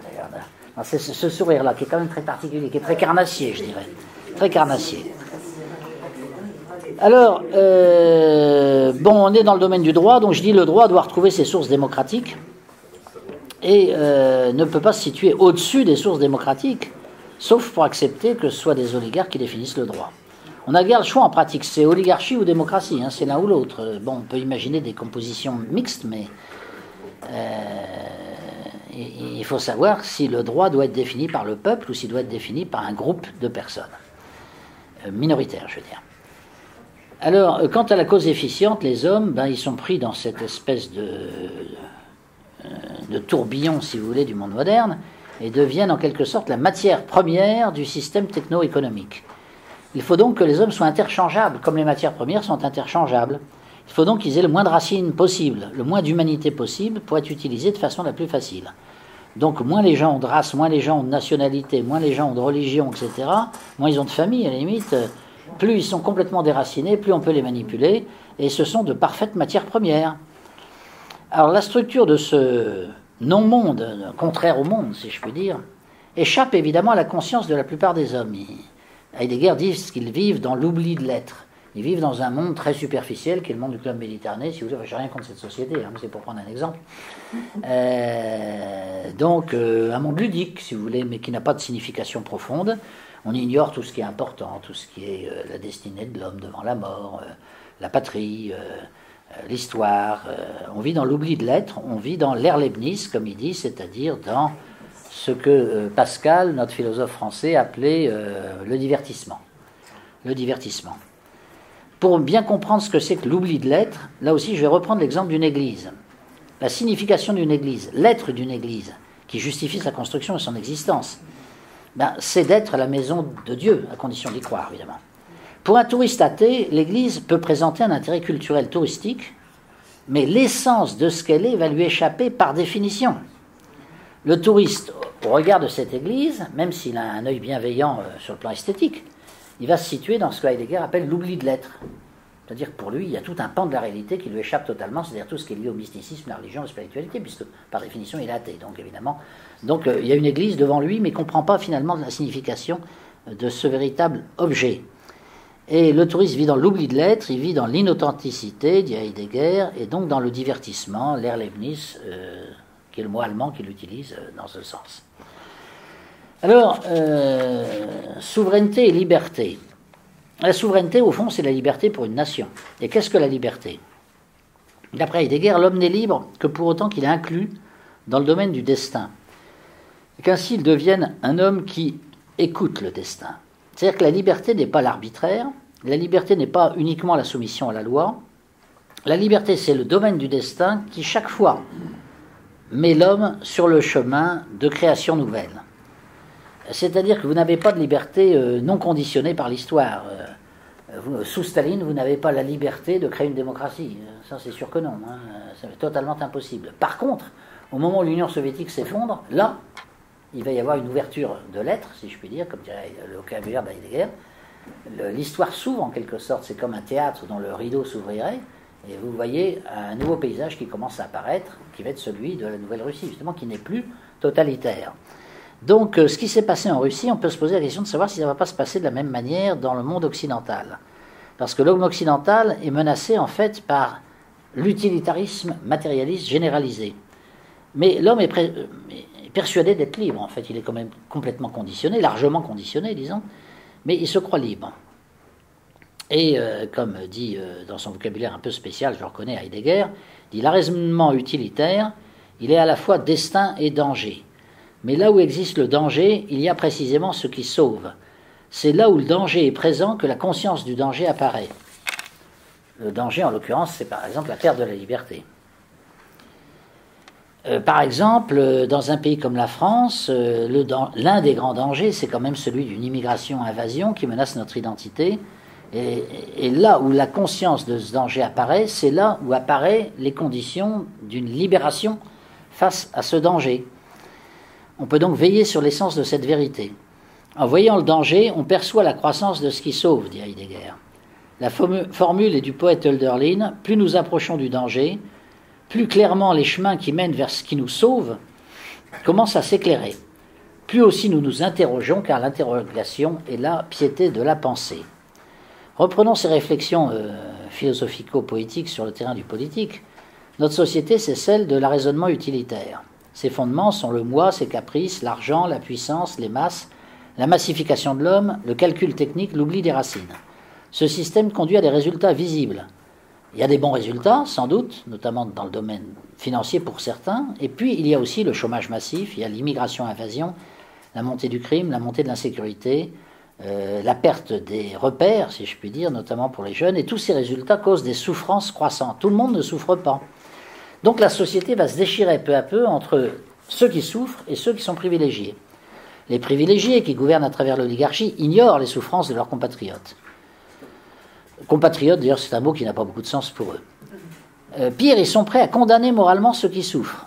On va diaboliser ceux qui souffrent en les traitant de racistes, de réactionnaires, repliés sur eux-mêmes, irrationnels, etc. Les souffrants, eux, se sentent de plus en plus incompris, évidemment, et stigmatisés, et peu à peu, ils en viennent à se révolter. Et la seule soupape de sûreté qui leur est permise dans notre système institutionnel, c'est le suffrage universel. Et c'est à ce moment-là qu'on voit des votes massifs se faire pour ce qu'on appelle aujourd'hui des partis populistes. Une sorte de nouvelle lutte des classes, finalement, apparaît entre populistes souffrants et mondialistes privilégiés. Le dialogue entre ces deux catégories devient de plus en plus difficile. Mais, cela dit, les souffrants sont de plus en plus nombreux et de plus en plus jeunes. On le voit dans les études électorales aujourd'hui. Les résultats électoraux sont de plus en plus surprenants par conséquent, surtout du point de vue des élites qui croient avoir le monopole du savoir et ne comprennent pas ce qui se passe. Le Brexit gagne, Trump gagne, c'est impossible. L'impossible devient possible. Les citoyens, eux, disent qu'ils veulent retrouver leur liberté, ils veulent retrouver leur souveraineté. Et lorsque le processus est engagé, le retour en arrière n'est guère possible. Alors les tenants de la vieille oligarchie se crispent de plus en plus, car ils ne maîtrisent plus l'évolution historique, qui leur échappe de plus en plus, mais ils ne comprennent pas ce qui se passe, parce qu'ils sont complètement enveloppés dans la période antérieure de l'histoire de l'être, si je puis dire, qui est celle de l'utilitarisme. Donc ils vivent dans ce monde utilitaire, ils ne peuvent pas imaginer que le monde puisse changer, que les valeurs puissent changer, et donc ils sont très surpris de ce qui se passe. Mais en même temps, tout en étant surpris, ils jugent de très très haut cette évolution avec un très grand mépris, étant persuadés que c'est eux seuls qui ont la science. Moi j'ai vu ça récemment, une petite anecdote, mais souvent les anecdotes sont révélatrices. Je vais dans une soirée très bourgeoise, disons, et les gens discutaient pour savoir pour qui ils allaient voter. Est-ce qu'on va voter Sarkozy ou est-ce qu'on va voter Fillon ou Juppé? C'était au moment des primaires des Républicains. Tout le monde discute un peu autour de ça. Quelques personnes déclarent qu'elles sont socialistes, donc pas concernées, mais enfin ils sont minoritaires. Mais enfin ils sont très bien acceptés par tout le monde, les socialistes. Hein. Simplement ils sont minoritaires, mais ils sont très très bien acceptés. Puis il y a une dame qui a l'air effondrée sur un fauteuil. Alors, et vous, madame? Oh, moi je vis un drame dans ma famille, vous savez, car nous avons un dissident. Un dissident? Alors c'est quoi ça, un dissident? C'est notre jardinier. Ah, votre jardinier? Ben, c'est pas grave. Ah si, parce que c'est un jardinier. Mais il fait partie de la famille. Il a toujours travaillé pour la famille depuis mon enfance. Et donc, moi, je considère qu'il est membre de notre famille. Or, il m'a révélé quelque chose de terrible récemment, c'est qu'il voulait voter pour le Front National. Et je vois tous les gens autour qui disent « Mais quelle horreur! Mais quelle vulgarité! Mais c'est épouvantable, ma pauvre dame, vous devez subir une chose pareille, ça doit être vraiment très très pénible, etc. » Et c'est là où j'ai eu un peu la révélation, en voyant cette attitude, qui est quand même assez extraordinaire. Je me suis dit « Mais c'est la lutte des classes. » La lutte des classes, il n'y a plus de compréhension possible. Hein. Vous avez d'un côté des gens qui sont persuadés évidemment de leur bon droit, sans même qu'il y ait la moindre discussion, la moindre échange d'argumentation possible, et puis de l'autre côté, des gens qui sont traités effectivement comme des gens profondément méprisables. Et il y a des catégories professionnelles où ça commence d'ailleurs à mal se passer. Hein. Je pense à la police, moi j'ai beaucoup travaillé avec la police, etc. Les policiers ont l'impression d'être méprisés en permanence, d'être maltraités, d'être insultés par les médias. Ça ne veut pas dire qu'ils sont parfaits, bien sûr, dans aucun métier les gens sont parfaits. Mais ils ont le sentiment vraiment d'être... Et je ne vous cache pas que d'après nos sondages, nous savons que dans la police aujourd'hui, vous avez une majorité absolue pour le Front National, forcément. Forcément, une chose appelle l'autre, hein, c'est tout à fait logique. Alors pour les observateurs très superficiels des médias et de la sociologie officielle, tout ça est incompréhensible. Ces agents du système oligarchique sont imperméables à la réalité de ce que Heidegger appelle précisément l'histoire de l'être. L'histoire de l'être, c'est pas visible, c'est ce qui se passe à l'intérieur du cerveau des gens. C'est le sens de la vie tel qu'ils le voient à travers leur expérience quotidienne, etc. Donc c'est reproduit par des millions de gens, donc ça devient un mouvement de masse. C'est pour ça l'histoire de l'être, c'est un mouvement de masse. Et c'est comme ça que l'Union soviétique s'effondre d'un seul coup, par exemple. Mais elle n'est pas visible. Et cette histoire, en fait, détermine tout le reste, mais le reste invisible à tous ceux qui sont plongés dans la logique du Gestell, dans la logique superficielle. Le Gestell, c'est le système utilitaire dans lequel nous vivons depuis un certain nombre d'années. Et cette logique du système tel qu'il est les empêche, bien sûr, de voir au-delà et d'imaginer autre chose. L'histoire de l'être, si je puis dire, c'est le vocabulaire de Heidegger, donc qui est un peu abscon, je reconnais, ça veut dire l'évolution des esprits, on pourrait dire ça dans un sens plus simple. Elle est donc parfaitement silencieuse, parfaitement invisible. Mais c'est elle qui explique comment l'Union soviétique s'est effondrée malgré les moyens d'information et de répression du pouvoir. Le pouvoir avait tous les moyens, et notamment d'information, pas uniquement la répression, hein, mais c'était inopérant. Parce que le pouvoir soviétique avait beau dire telle est la vérité, et il avait un canal, un monopole absolu de cette vérité. Les gens dans leur vie quotidienne voyaient bien que ça ne correspondait pas à ce qu'on disait. Donc ils étaient complètement décrédibilisés. Les dirigeants étaient complètement décrédibilisés. Donc le pouvoir ne régnait plus sur les consciences, et ça ne se voyait pas. Et on peut se demander si un phénomène un peu analogue se passe aujourd'hui en Occident. La magie du verbe des oligarchies au pouvoir opère de moins en moins. Les médias formatent de moins en moins la pensée. C'est qu'aujourd'hui, en France, il y a 30% de gens qui pensent que les médias disent la vérité. 30%, ça veut dire que 70% pensent le contraire. Hein. C'est inquiétant pour la crédibilité des médias. Par contre, les mêmes sondages vous diront que 90% des gens font confiance à l'armée et à la police, qui sont pourtant pas spécialement bien vus par les médias. Donc vraiment, vous avez une conscience des individus, si vous voulez, qui est différente de ce qui est exprimé de façon publique. Les gens, alors vous me direz d'où ils trouvent leurs informations, s'ils ne les trouvent pas dans les médias. Ils les trouvent dans l'expérience de leur vie quotidienne, tout simplement. Et ils les trouvent dans les souffrances qui l'accompagnent, parce que la souffrance est quelque chose, si vous voulez, qui vous marque beaucoup plus que toute autre chose. C'était Sophocle, déjà, le grand tragique, qui disait que l'homme n'apprend que lorsqu'il souffre. C'est peut-être dommage d'ailleurs, mais l'histoire montre que c'est souvent comme ça que les choses se passent. On n'a jamais pris Hitler au sérieux tant qu'on n'a pas souffert par les actes qu'il a ensuite commis. Bon, puis après, on est devenu évidemment totalement anti-nazi. Bon, mais c'était trop tard. Bon, maintenant, on continue à l'être. Ça n'a plus beaucoup de sens. Donc, il y a un décalage, si vous voulez, parce que les gens ne voient pas, en fait, la réalité de ce qui se passe. Ils vivent dans un monde superficiel. Alors, vous avez toujours des gens qui vont vous dire les immigrés sont une chance pour la France, mais c'est pas du tout ressenti comme tel dans les banlieues. Hein. Ça, c'est quoi qu'on fasse. On peut toujours chercher à excuser aussi les criminels, mais les victimes n'admettront jamais ces excuses, ou l'environnement n'admettra pas ces excuses non plus. On peut toujours dire que le chômage, c'est de la faute uniquement des licenciés parce qu'ils ne sont pas adaptés à la mondialisation. Mais ceux-là, ils ne vont pas accepter d'être traités comme des matières premières interchangeables de cette façon. Donc, ce n'est pas la façon de gérer la question. Bien sûr qu'il faut gérer les choses, qu'il faut qu'il y ait des changements, etc. Mais tout est dans la manière de le faire, hein, si on respecte plus ou moins les individus. Moi, il y a un truc qui me choque beaucoup, je dois vous dire, bien que on devrait être habitué maintenant, c'est quand on a changé le vocabulaire dans les sociétés privées. Là, ça ne relève pas de l'État, pour le coup. Sociétés privées, autrefois, avaient une direction du personnel. Direction du personnel, alors effectivement, ça avait pu prendre avec les années un petit côté péjoratif, c'est le personnel, n'est-ce pas? Bon, ça sous-entend un peu les domestiques. Mais en fait, le mot était beau. Le mot personnel, c'est très beau, c'est la personne. Le personnel, c'est les personnes humaines, donc c'est bien. On a remplacé ça par la ressource humaine. C'est épouvantable. Donc ça veut dire que la ressource humaine est mise sur le même plan que la ressource en charbon, en pétrole, c'est une matière première. C'est vraiment ce que dit Heidegger. On transforme l'être humain en matière première. Ou du moins, on veut le gérer comme une matière première. Et ça, c'est extrêmement choquant. Et tout ça au nom de l'humanisme et des libertés et des droits de l'homme, bien évidemment. Alors, aujourd'hui, quand même, les excès des égos apparaissent de plus en plus pour ce qu'ils sont. Pour ça, d'ailleurs, personnellement, je pense que Macron ne gagnera pas les élections, d'ailleurs, parce que son ego est tel. J'ai acheté son livre tout récemment, c'est pour ça que je vous en parle. J'ai acheté son livre qui s'appelle Révolution. Bon. Les 42 premières pages du livre, après je me suis un peu fatigué. J'ai lu le livre en entier, hein, je vous rassure, mais les 42 premières pages, j'ai coché avec un stylo les mots « moi, je, moi, je, moi, je, moi, je ». J'en ai trouvé 252. Puis après, je me suis dit, tiens, je vais cocher le mot France pour voir, puisqu'il est censé s'occuper de la France, puis il va être président de la République. France, une fois. Moi, je, 252 fois. Alors, si c'est pas révélateur de quelque chose, moi, je pense que oui, c'est révélateur de quelque chose. Donc, les excès de l'ego apparaissent pour ce qu'ils sont à de plus en plus de gens. L'oligarchie apparaît pour ce qu'elle est, c'est-à-dire une oligarchie qui ne respecte pas la démocratie. Les racines sont à nouveau revendiquées contre le calcul sans âme. Toutes ces prises de conscience apparaissent en même temps et constituent ce que Heidegger appelle en allemand l'Ereignis, c'est-à-dire l'événement historique en quelque sorte. Cet événement historique qui s'est produit de cette façon, d'ailleurs au moment de la chute du communisme, ça s'est produit un peu de la même manière.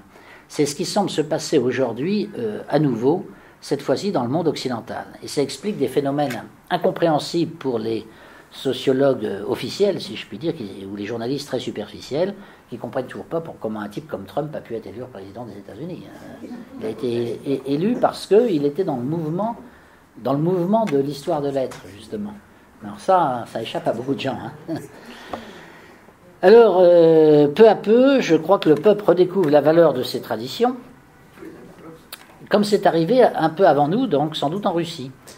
Il retrouve son identité historique au-delà de la société, du divertissement et du vécu, de la consommation sans signification et au-delà de la satisfaction immédiate. Cette redécouverte commence au niveau du peuple, qui souffre d'abord, au niveau des résistants qui sont éclairés par la nouvelle pensée de l'être, la pensée qui se souvient, écrit Heidegger. Donc vous avez des catégories de la population qui sont en avance sur les autres, évidemment, dans cette évolution historique, si je puis dire. C'est alors qu'avec cette prise de conscience, le peuple peut retrouver en fait sa liberté, c'est-à-dire sa souveraineté finalement. Parce que la liberté n'existe toujours que dans le cadre de cette fameuse histoire de l'être, mais cette histoire de l'être aujourd'hui évolue dans un sens qui est favorable justement aux retrouvailles avec la liberté, avec la souveraineté. Donc on le voit à travers cette réflexion largement philosophique que la souveraineté ne dépend donc pas uniquement que du droit, comme on voudrait nous le faire croire, mais dépend aussi de la pensée située dans l'histoire. Merci de votre attention.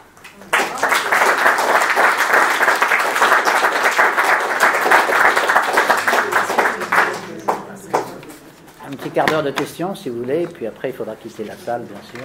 Oui. Alors, bon, on va commencer là.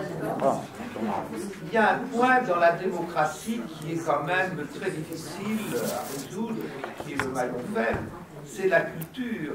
C'est-à-dire que dans la démocratie, on attend que le citoyen soit efficace, soit ordonné, qu'il sache assumer sa place, etc., de manière active.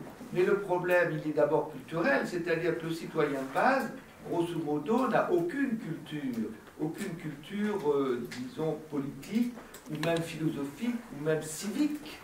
C'est ça le drame. C'est-à-dire qu'aujourd'hui, on constate que dans la démocratie, le citoyen de base est inculte et n'est pas apte à créer la démocratie. Oui, mais je crois que là, il y a si vous me permettez, peut-être une erreur d'appréciation. Ça me rappelle ce que disait Victor Hugo, quand on ouvre une école, on ferme une prison. Ben, c'est faux. C'est pas parce que les gens ont appris à lire et à écrire qu'ils ne vont pas être des criminels. Et Staline, il a été à l'école, que je sache. Il était extrêmement cultivé. Il avait des connaissances, notamment de musicologie, absolument exceptionnelles. Et c'était un meurtrier.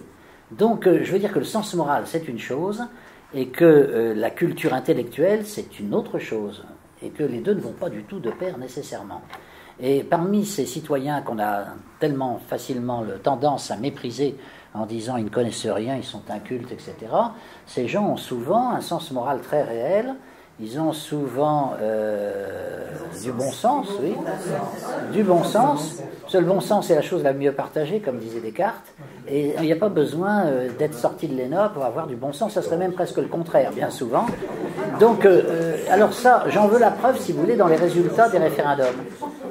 On a quand même des expériences référendaires dans beaucoup de pays, mais on ne veut pas le savoir en France. Vous avez aux États-Unis la moitié des États qui pratiquent le référendum d'initiative populaire.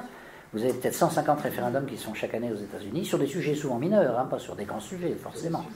Le résultat, c'est que les impôts sont beaucoup plus bas. Le résultat, c'est que on a renforcé la lutte contre la criminalité de façon souvent efficace dans les États de l'Ouest, hein, pas à l'Est, parce que ça n'existe qu'à l'Ouest. Et quand on compare les résultats de la démocratie parlementaire à New York et les résultats de la démocratie référendaire à l'Ouest, ben, on s'aperçoit que la démocratie référendaire est beaucoup plus efficace. On s'aperçoit de la même chose en Suisse, où il y a des référendums vraiment très souvent, donc c'est vraiment le petit peuple qui vote, mais il vote bien, si je puis dire, enfin il vote avec du bon sens en tout cas. Il vote avec du bon sens, c'est pour cela que la Suisse ne fait pas partie de l'Union européenne, ne fait pas partie de l'euro, elle a refusé tout ça, alors que les élites voulaient absolument, les élites suisses voulaient absolument que la Suisse adhère à l'Union européenne. Le résultat, il est où? Ben, c'est que la Suisse, le revenu par tête d'habitant, c'est le triple de celui qu'on a en moyenne dans l'Union européenne. Alors excusez-moi, mais alors tous les arguments qui consistent à dire que les référendums produisent la destruction de l'économie et que le fait de ne pas être intégré dans l'Union européenne vous appauvrit profondément, la Suisse prouve exactement le contraire, et la Norvège aussi d'ailleurs. Hein. Voilà, donc si vous voulez, ça vient du fait, c'est le problème de la circulation des informations. Vous avez des informations qui viennent du bas, qui viennent de l'expérience quotidienne, il n'y a pas besoin d'avoir des diplômes pour pouvoir comprendre cette information qui vient du bas, mais cette information, elle est utilisée dans les référendums, alors qu'elle n'est pas utilisée par les bureaucraties. Les bureaucraties, elles ont leur propre canal d'information, mais qui est beaucoup plus pauvre que l'information quotidienne du citoyen, je pense. Oui. N'oubliez pas la phrase de Montesquieu, j'aime les paysans, ils ne sont pas assez savants pour raisonner de travers. Oui. Ça, c'est la Suisse. Ils ont un bon sens, mais presque orwellien. Vous avez Dostoïevski qui a dit à peu près la même chose en disant que ce qu'il y avait de pire dans le monde, c'était les demi-instruits. Le type qui n'est pas instruit du tout, il ne commet pas d'erreur majeure. Mais le demi-instruit, ça devient le commissaire politique communiste qui assassine les gens. Ça s'est vérifié. Oui. Alors, c'est du thème de la décadence qui est porté actuellement par Onfray, auquel vous avez fait référence tout à l'heure. Est-ce que vous pensez qu'on est rentré dans un cycle de décadence irrémédiable Il y a des éléments de décadence dans notre société, c'est vrai, on peut les chiffrer presque, hein, d'ailleurs, ça c'est absolument indiscutable, mais en même temps, comme disait Heidegger, c'est là où le danger est le plus fort, c'est là qu'apparaît ce qui sauve. Et c'est les gens qui sont le plus en contact avec le danger, le pire et la décadence la plus forte qui généralement réagissent le mieux. Mais ça ne se voit pas dans les médias, ça. Hein. Mais vous le voyez quand vous fréquentez la police judiciaire, comme c'était mon cas, quand vous fréquentez les milieux antiterroristes, comme ça a été mon cas, comme quand vous voyez les gens du GIGN, du RAID, etc. Vous avez des gens absolument exceptionnels. Et ils sont peut-être pas, ils sont pas issus de Polytechnique, hein, mais ce sont des gens absolument exceptionnels, qui ont parfois une culture limitée d'ailleurs. Enfin, ils ont la culture de leur profession, bien sûr, mais c'est une culture plutôt de maniement des armes. Elle n'est pas forcément très raffinée sur le plan intellectuel, mais vous avez des gens qui vraiment maintiennent notre société debout. Hein. Et des gens comme ça, il y en a plein, il y en a partout, dans toutes sortes de professions, etc. Mais c'est là où c'est le plus dur, en général, que ces gens-là apparaissent. Là où les conditions de vie sont très confortables, le phénomène n'apparaît pas. C'est-à-dire qu'il faut souffrir ou être face à la souffrance pour se rendre compte vraiment de ce qui se passe et pour comprendre la réalité. Ça, c'est là où je pense que Sophocle avait raison. Oui. Une question très courte.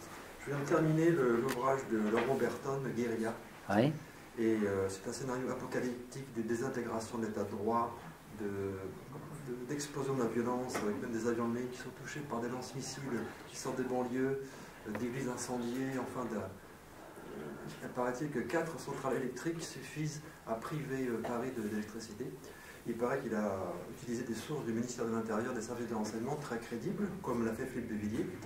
Alors, est-ce que vous pensez qu'aujourd'hui, non pas en 3 jours, mais peut-être en quelques mois, ce scénario pourrait arriver?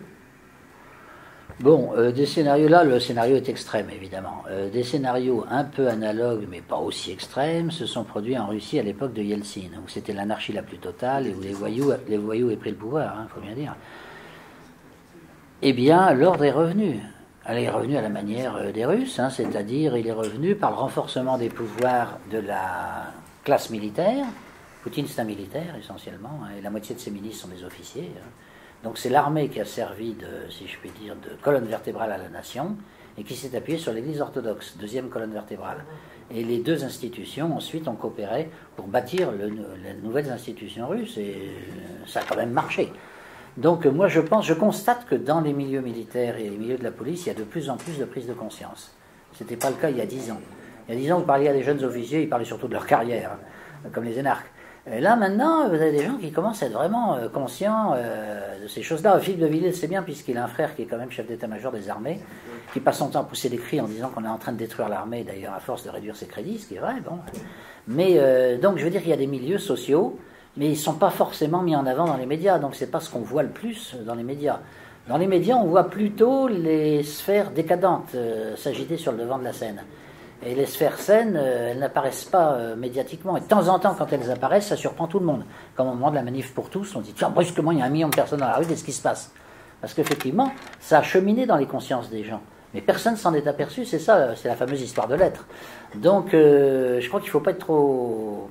Et donc, il y a une pente de la décadence sur laquelle nous avançons, et c'est vrai, mais en même temps, il y a les conditions de sortie de la décadence qui sont produits par la décadence elle-même, parce qu'on est des êtres vivants, et que tous les êtres vivants, finalement, retrouvent toujours en eux l'occasion de se sauver. C'est presque une sorte d'instinct de conservation qui n'est pas forcément exprimable de façon intellectuelle et formelle. Oui, je vous ai vu là-bas. Est-ce que vous pouvez nous dire exactement ce qui va se passer aux Pays-Bas avec les élections de mars? Aux Pays-Bas? Avec le contrôle des frontières. Écoutez, non, parce que je n'ai pas étudié de façon précise l'évolution de l'opinion publique aux Pays-Bas. Tout ce qu'on peut dire, c'est qu'aux Pays-Bas, on a déjà eu des grosses surprises, puisqu'ils ont voté une fois contre le traité d'unification européenne. Je sais que les partis politiques qu'on appelle en France populistes, comme celui de Geert Wilders, etc., font une percée tout à fait considérable, et d'ailleurs ont étendu leurs idées à d'autres partis qui se sont plus ou moins ralliés. Donc il y a effectivement... C'est très curieux, parce que les Pays-Bas, c'est un des pays qui était les plus avancés dans la direction de cette modernité décadente, justement. Et là, on assiste effectivement à un mouvement inverse, si je puis dire.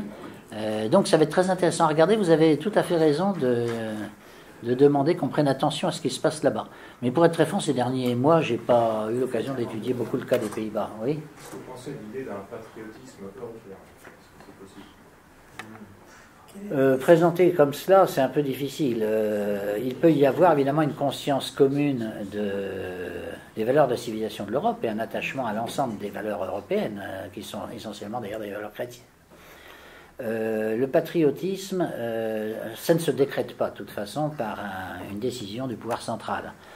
Moi je vois il y a peu de choses d'ailleurs en fait qui se décident en matière de valeurs et de conception du monde qui sont décidées par le pouvoir central. Quand le pouvoir central intervient, c'est que déjà les réformes ont été faites au sein du peuple dans les consciences des gens. Moi je vois en Russie, je vais aussi vous donner un exemple. Quand je suis arrivé en Russie, bon j'y vais souvent maintenant, les premières fois on m'a dit, vous savez, Vladimir Poutine, c'est pas ce que vous croyez, c'est un centriste, il est au centre. Alors moi je pensais à Bérou, je me disais, je vois pas le point commun. Si, il est au centre parce qu'il il partage les idées du peuple russe dans son immense majorité. Il a une moitié des gens qui sont peut-être plus durs que lui, ou plus à droite si on veut appeler ça comme ça, une autre moitié qui est plutôt dans l'autre sens. Et donc il se situe à peu près au centre, et c'est pour ça qu'il a autant de succès d'ailleurs. Alors, au début ça me paraissait bizarre, et puis après je m'en suis rendu compte, là aussi par l'expérience personnelle. Pas parce que j'ai acquis des diplômes qui m'ont permis de comprendre. Ça, c'est l'erreur de croire ça. Souvent, c'est l'erreur des intellectuels. Les intellectuels ont tendance à penser que seule la vie intellectuelle est importante. C'est normal puisqu'ils sont intellectuels. Mais on peut aussi apprendre d'une autre façon. Par exemple, j'ai appris une chose un jour par des simples étudiants de 4e année de licence, enfin de maîtrise, comme on dit maintenant, à Novgorod, c'est à côté de Saint-Pétersbourg. Je fais un cours sur la démocratie directe, les institutions politiques européennes, où j'explique en gros d'ailleurs que l'Occident est un système oligarchique, pas une démocratie, etc. Évidemment, ça intéresse les Russes. Et puis, la dame qui traduisait mes propos, parce que je ne pouvais pas faire mes conférences en russe, je ne parle pas assez bien, donc je faisais mes conférences en anglais ou en français, elle me dit maintenant, elle dit aux étudiants, vous pouvez poser des questions à M. Blot, allez-y. Les étudiants, ils avaient une vingtaine d'années tous, des jeunes filles et des jeunes gens, autour de 20 ans à peu près, en moyenne, quoi. Et alors il y en a un qui lève le doigt et qui dit « Excusez-moi monsieur, parce que j'ai une question qui me brûle les lèvres, je ne peux pas m'empêcher de vous la poser, mais elle n'a rien à voir avec le cours que vous avez prononcé. » Alors je dis « Bon, c'est un peu ennuyeux, mais enfin, allez-y, la liberté de parole est totale ici, donc allez-y, dites-moi ce que vous... Monsieur, comment vous faites pour supporter de vivre dans une société où il y a le mariage homosexuel? Je ne comprends pas comment vous pouvez supporter ça sans tomber malade. » Alors je lui dis, écoutez, d'abord, c'est pas de ma faute. Je tiens quand même à vous le dire. Deuxièmement, il y a eu quand même beaucoup d'opposition à cela. Il y a eu des grandes manifestations en France, etc. Troisièmement, ce qu'a fait une loi d'une majorité socialiste un jour peut être aussi remis en cause, à condition qu'il y ait des gens qui aient le courage, évidemment, de porter le point de vue inverse. Donc voilà, donc si vous voulez, tout n'est pas perdu pour autant, même si je comprends vos sentiments, et même si en plus je les partage. Et après 3 ou 4 autres questions de jeunes filles ou de jeunes gens, sur le même sujet. Puis après j'ai dit, bon écoutez, il faudrait peut-être parler quand même de mon cours, qui portait sur les référendums. Mais c'est pour vous montrer, si vous voulez, à quel point ces jeunes étaient bouleversés par ça, et c'était une ville moyenne en Russie. Et ce n'était pas des ordres qu'ils avaient reçus de Poutine. C'est l'état de la société russe en ce moment, qui est très différent évidemment de l'état de la société française en ce moment. Alors ça c'est vrai, mais c'est peut-être parce qu'ils sont passés par une autre voie historique, par le communisme, l'effondrement du communisme, et la réapparition de toute une série de valeurs traditionnelles qu'ils ont considérées comme étant des choses vitales pour ne pas mourir, quoi, finalement. Et nous, je crois qu'il y a le même phénomène qui se produit, mais avec du retard peut-être. Là-bas, je crois que c'est M. Rongaldier qui a posé une question. Ah, j'ai cru. Non, ah bon. Alors, par là. Oui. C'est un petit peu à part de la conférence. Comment, vous aussi. Bon, je suis contre le mariage homosexuel, je tiens à le préciser. Non, mais comment formaliser la différence entre patriotisme et nationalisme? Oh, ben ça, oui, vous savez, c'est effectivement un vieux sujet. Bon, en général, on s'en tient à la définition suivante, c'est que le patriotisme, c'est l'amour de la patrie, comme le nom l'indique, donc c'est quelque chose qui est essentiellement positif. Le nationalisme peut comporter la même chose d'abord, patriotisme, mais aussi une dimension, disons, agressive à l'égard de l'étranger, une dimension de type impérialiste et donc dangereuse pour les conditions de la paix mondiale. Voilà. Donc c'est pour ça qu'en général, aujourd'hui, dans le vocabulaire politique, et y compris en Russie notamment, on utilise toujours le terme de patriotisme, on n'utilise jamais le terme de nationalisme. Il faut dire que le terme de nationalisme en Russie, alors je vais vous dire, allez, il est inutilisable, parce qu'ils ont une centaine de nationalités. C'est une confédération avec des ethnies différentes, etc. Donc le nationaliste, ça voudrait dire nationaliste tchétchène, en fait. Nationaliste ukrainien, par exemple. Mais l'ensemble, non. Par contre, le patriotisme, effectivement, le mot, là, fonctionne bien. Il peut fonctionner avec des gens qui peuvent être un peu variés. Bon, on peut être patriote tout en étant breton ou provençal, si je prends l'exemple français maintenant. Tandis que si on est nationaliste breton, ça sous-entend toujours quelque part quand même une certaine opposition à la France. Bon, donc ça a des conséquences politiques différentes. Voilà ce que je dirais. C'est une question de convention, hein, comme toutes les questions de mots, mais enfin c'est important, vous avez raison de poser la question. On va peut-être arrêter maintenant, parce que je vois qu'il s'approche de 9h. Normalement, il faut quitter la salle à 9h. Donc on se revoit dans un mois. Donc,